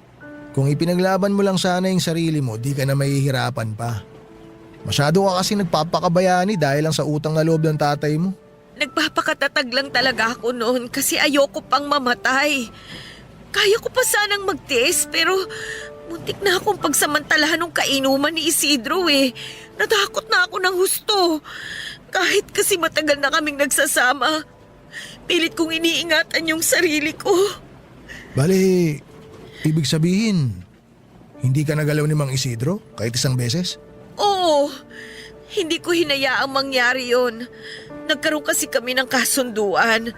Hinayaan ko siya na makipagsiping sa kung sino-sinong babae na gusto niya. Minsan nga, sinasama pa niya sa bahay niya at doon sila mismo gumagawa ng kababalagan sa kwarto niya. Pero wala namang kaso sa akin yun. Basta wag niya akong gagalawin. Kung ganun, mula nung magsama kayo, hindi kayo nagtabi matulog? Hindi. Nangako kasi ako sa sarili ko na ibibigay ko lang yung una't huling karanasan ko sa taong gusto kong makasama habang buhay. Swerte ko naman pala kung ganun. Papadudot ng tuluyan na kaming makalayo ni Rene ay saka lang ako nabunutan ng tinik sa dibdib. Para ako nakawala sa hawla na naging kulungan ko sa loob ng ilang taon dahil sa utang na loob na kailangan kong pagbayaran. Ibinigay ko na ang buong tiwala ko kay Rene, Papadudot. Sumama ko sa kanya sa pag-uwi niya sa Catanduanes. Nandun kasi ang pamilya niya at ilang mga kamag-anak. At nang makarating kami roon, saka ko lang napagtanto kung gaano kasaya ang buhay na meron siya kasama ang pamilya niya. Doon ako tumuloy sa bahay ng mga magulang ni Rene at siya raw ang nagpagawa noon para sa mga magulang niya.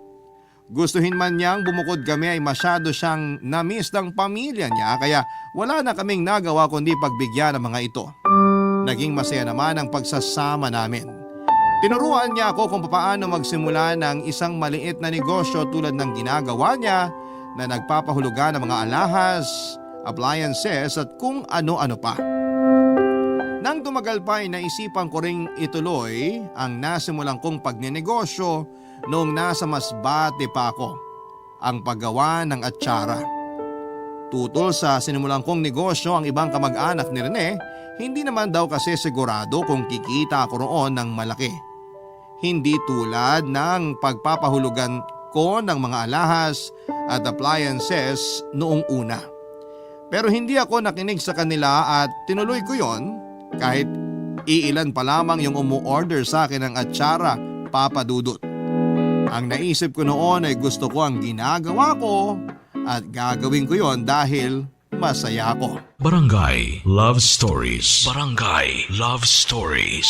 Papadudot, akala ko noon ay magpapatuloy na ang tahimik kong buhay. Pero muling nagulo yon nang hindi ko akalaing masusundan ako ng tatay ko.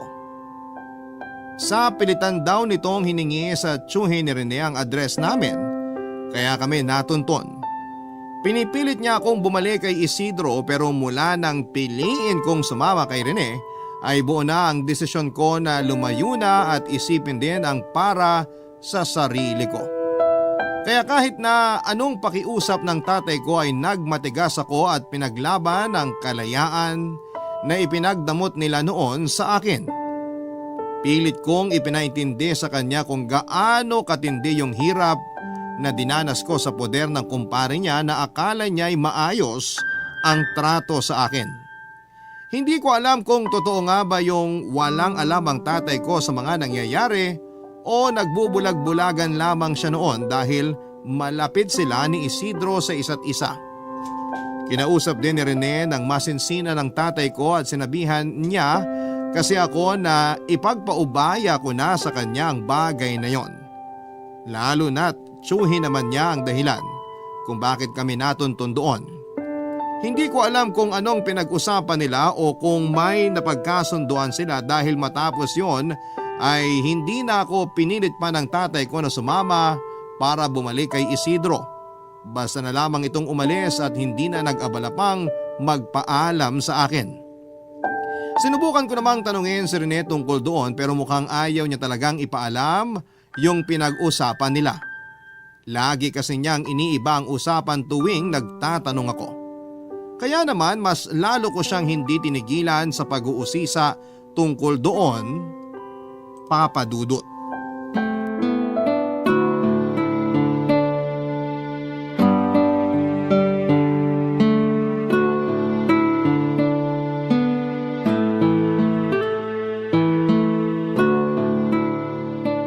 Mahal, ano ba talagang sinabi mo kay tatay kahapon? Bakit ganun mo na lang siya kabilis na papayag na hindi na ako isama pabalik sa Masbate? Kilala ko siya. Kung gaano katigas yung ulo niya, ganun din katigas ang puso niya. Hindi siya makikinig sa akin kahit na magmakaawa ako at lumuha pa ng dugo. Hayaan mo na yun. Sa amin na lang yun ang tatay mo, mahal.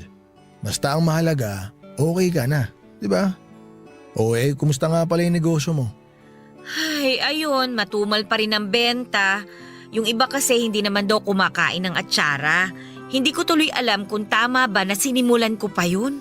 Nagsisimula ka pa lang naman kasi kaya normal lang yung ganyan. Papatok din yan pag tumagal-tagal. Lalo na kung marami nang nakatikim ng atsara mo. Hindi lang kasi talaga yun ang problema ko, mahal. Ay, hayaan na nga natin yun. Baka masyado lang talaga akong nagpapakasensitibo. Sa lalim ng buntong hininga mo po, pwede ba namang hayaan na lang natin yun? Tungkol kasi sa ibang kamag-anak mo. Bakit? May nasasabi ba silang di maganda sa'yo? Bali kasi, kinokontra nila yung pagninegosyo ko eh. Nauna raw kasi yung pinsan mo sa paggawa ng atsara. Nakigaya lang naman daw ako. Sus, hayaan mo sila. Ganyan talaga sa negosyo, hindi mawawala yung kompetensya. Sabihin mo, pasarapan na lang kayo ng atsara. Ayos ba? Ikaw talaga? Kala ko pa naman napakaseryoso mo kanina. Sa'yo lang naman ako seryoso eh. Alam mo ikaw, ang baduy ng mga banat mo. Bakit? Ipagpapalit mo na ba ako sa iba kung baduy ako? O sino bang may sabi? Swerte ko kaya sa'yo. Ikaw lang naman yung minalas sa akin eh. Oh, ayan ka na naman. Narinig ko kasi yung tsismisa ng mga pinsan mo. Hindi ka man lang daw pumili ng maayos-ayos na babae. Nalaman ko rin na sinisiraan nila sa iba yung paninda ko. Sabi nila, hindi raw malinis yung pagkakagawa ko ng atsara. Kaya ayun, hindi na umulit yung mga bumibili sa akin. Tapos yung tiyahin mo naman, narinig ko yung sinabi ng nanay mo nung isang araw. Kala niya siguro hindi pa ako nakakauwi, kaya kampanting nagkwento. Anong sabi niya? Sabi niya, bayarang babae daw siguro ako at nahawahan kita ng sakit. Tapos nagpagamot ka kaya matagal kang nawala. Ano? Sinabi niya yon? Di ko lang sa pinautang, nagkasakit na ako. Yung tsahin ko talaga na yun, oh. Pero seryoso, hindi ka ba nagsisisi na binalikan mo ko? Kasi may pagkakataon ka pa naman na makakilala ng mas maayos na babae. Maayos ka naman ah. At hindi ako magsisisi na binawi kita kay Mang Isidro. Ay, salamat talaga ha. Salamat kasi hindi mo ako sinukuan kahit na madalas kitang ipagtabuyan noon. Wala yun. Tsaka wag mo na lang pakinggan yung mga kamag-anak namin na maiitim ang budhi. Puro inggit lang naman sa katawan yung lumalabas sa bibig nila eh. Wala naman silang ambag sa buhay natin. Kaya yung mga ganong klase ng tao, di na dapat pinag-aaksaya ng oras. Pero kung harap-harapan ka nilang sasabihan, di kita pipigilan kung ipagtatanggol mo sarili mo. Kahit pa kamag-anak mo sila? Kung kamag-anak yung turing nila sa akin, hindi nila ako sisiraan ng ganon. At itatrato ka nila ng maayos. Kasi kung talaga nagmamalasakit sila sa akin, tatanungin nila ako kung ano nangyari. Di ba? Hindi yung mag-iimbento agad sila ng kwento. Dinamay ka pa. Ay, kahit saan talaga, hindi nawawala yung mga mapanirang tao. Tapos pag pinatulan naman, sila pa yung aastang biktima. Mahal, wag na natin sila pag-usapan. Hayaan mo na lang sila magkwento kay nanay, di naman sila paniniwalaan nun. Ay, nga pala mahal, may gusto sana ako itanong sa'yo eh. Ano yun? Paano kung alokin kita ng kasal? Tatanggapin mo ba? Ha? Ha? Hotdog! Nakakainis ka naman eh. Seryoso ka ba talaga o ano? Paano kasi? Ang ganda-ganda nung pagkakatanong ko tapos isasagot mo sa akin. Ha? Bakit hindi na ba pwedeng magulat? Alam mo naman pala biro ko eh, di ba? Pero itong sasabihin ko, hindi to biro. Laida, gusto na kitang pakasalan.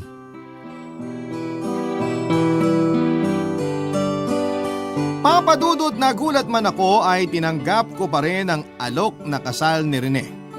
Wala naman akong dahilan para tanggihan siya bukod sa pareho kami ng nararamdaman para sa isa't isa. Ay sigurado na talaga ako sa kanya. Ipinakita rin naman ng mga magulang niya yung buong suporta nila sa aming dalawa.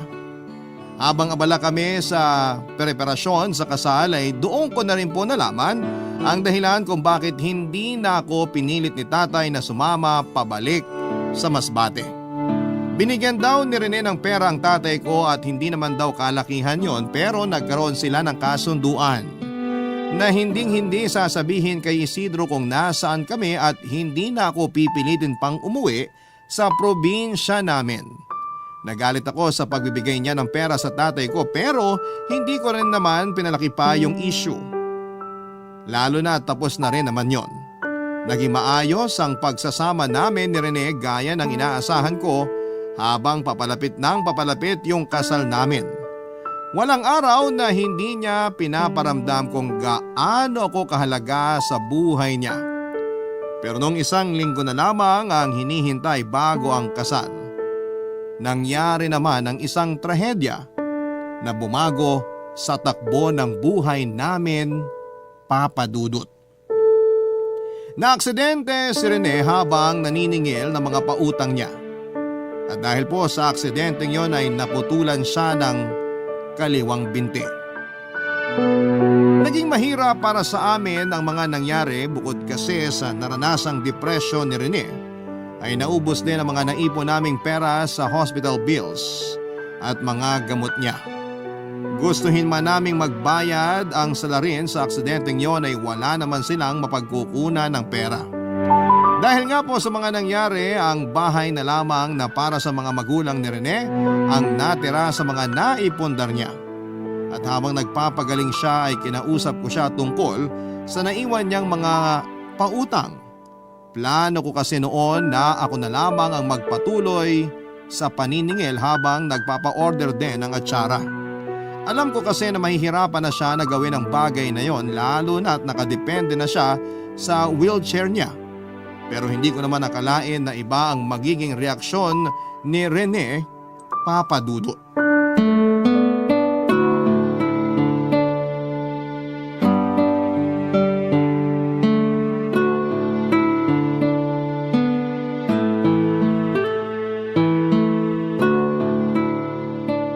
Ano ba yan niluluto mo? Tsaka bakit parang ang dami? Magbabaon kasi ako ng pagkain. Tapos dinamihan ko na rin para may ulam ka na mamayang tanghalian. May lakad ka pala? Saan naman punta mo? Pupuntahan ko yung mga nasa listahan ng pautang mo. Yun nga sana yung pagpapaalam ko sa'yo.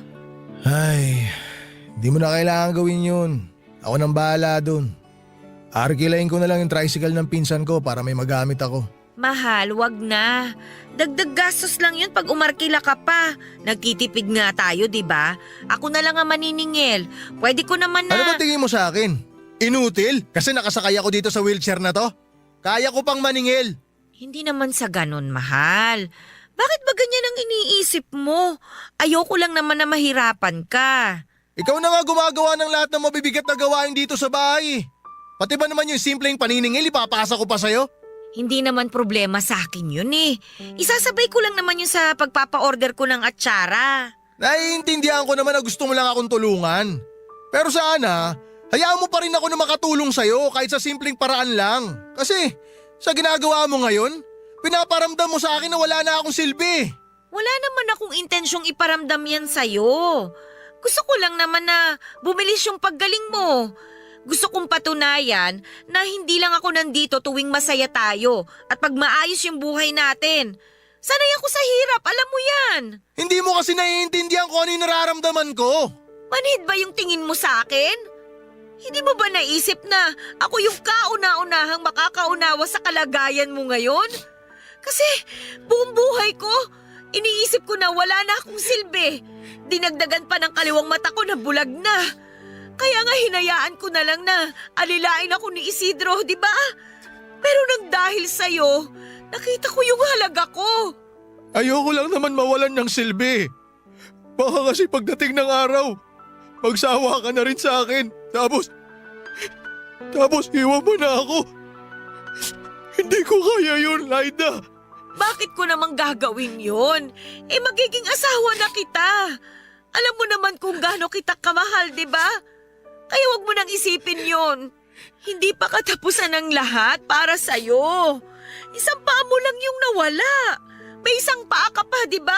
Kayang-kaya mo pang tumayo. At saka nandito ako para umalalay sa'yo. Hindi mo na kailangan magkulong sa mga negatibong iniisip mo. Pero ayoko magtagal ng ganito. Kung mapapagod ka sa paghahanap buhay, dapat ako rin. Dapat pareho tayong mapagod. Kaya pasensya ka na. Naiinis lang talaga ako sa sarili ko eh. Wala man lang ako magawa para matulungan ka sa gastusin ngayon dito sa bahay. Hindi ako nahihirapan. Kasi masaya ako sa ginagawa ko. Tsaka, kilala mo naman ako. Sanay ako sa kahit na anong trabaho. Kulang na nga lang maging sabungero ko nun, di ba? Sana hindi dumating yung araw na mapagod ka sa akin, Laida. Hinding-hindi ako mapapagod sa'yo. Ang ako ko yan. Papa Dudut, pumayag na rin noon si Rene na ako muna ang pumalit sa kanya. At sa kabila ng mga nangyari sa buhay namin ay natupad pa rin naman yung pangarap namin na ikasal sa simbahan. Hindi lang nasunod yung nauna naming plano pero naging masaya pa rin naman kahit simple lamang ang selebrasyon. Nang makarecover siya ay pinagpatuloy niya ang paghahanap buhay kahit isang paa na lamang ang nagagamit niya. Ipinagpatuloy ko rin ang pagtitinda ng atsara at para mas maraming makakilala sa produkto ko ay nagdadala ako noon ng sobra para ipa-free taste sa mga potensyal na customers ko. Nagsuggest din si Rene na magbenta na rin ako online. Ilang buwan lang mula noon ay dumami ang mga orders sa akin. Kaya kumuha na rin ako ng mga taong makakatulong sa pagtitinda. Sinimulan ko na rin po, Papa Dudut, ang paggawa ng chicharon na dati ay nire-resell ko lamang. Sa ngayon, Papa Dudut, bukod po sa Papaya Farm ay may sarili na rin po akong gawaan ng chicharon. Medyo maliit pa lamang yon pero doon ako kumukuha ng supply para sa munti kong negosyo. Dahil sa pagtutulungan namin ay naging maganda ang buhay naming mag-asawa. May sarili na kaming bahay ngayon at hindi magtatagal ay makakapagpundar na rin ang sariling sasakyan. Dumating na rin yung pinakamalaking blessing sa buhay namin dahil 3 buwan na akong buntis. Kaunting hintay na lamang at makikita na namin ang first baby namin ni Rene. Hanggang dito na lamang po ang kwento ko, Papa Dudut. Sana po kahit papaano ay nakapagbigay ng inspirasyon ang kwento ko sa mga nakikinig sa inyo. Maraming salamat po sa inyo at sa lahat ng mga nasa likod ng Barangay Love Stories. Lagi pa rin po kaming sosuporta sa inyo at makikinig sa mga kwento ninyong talaga namang kinakapulutan ng aral. God bless everyone at mabuhay ang Barangay LS. Ang inyong forever kapuso, Laida. Nagustuhan ng iyong napakinggan? Ituloy yan via live stream sa www.gmanetwork.com/radio. Barangay LS 97.1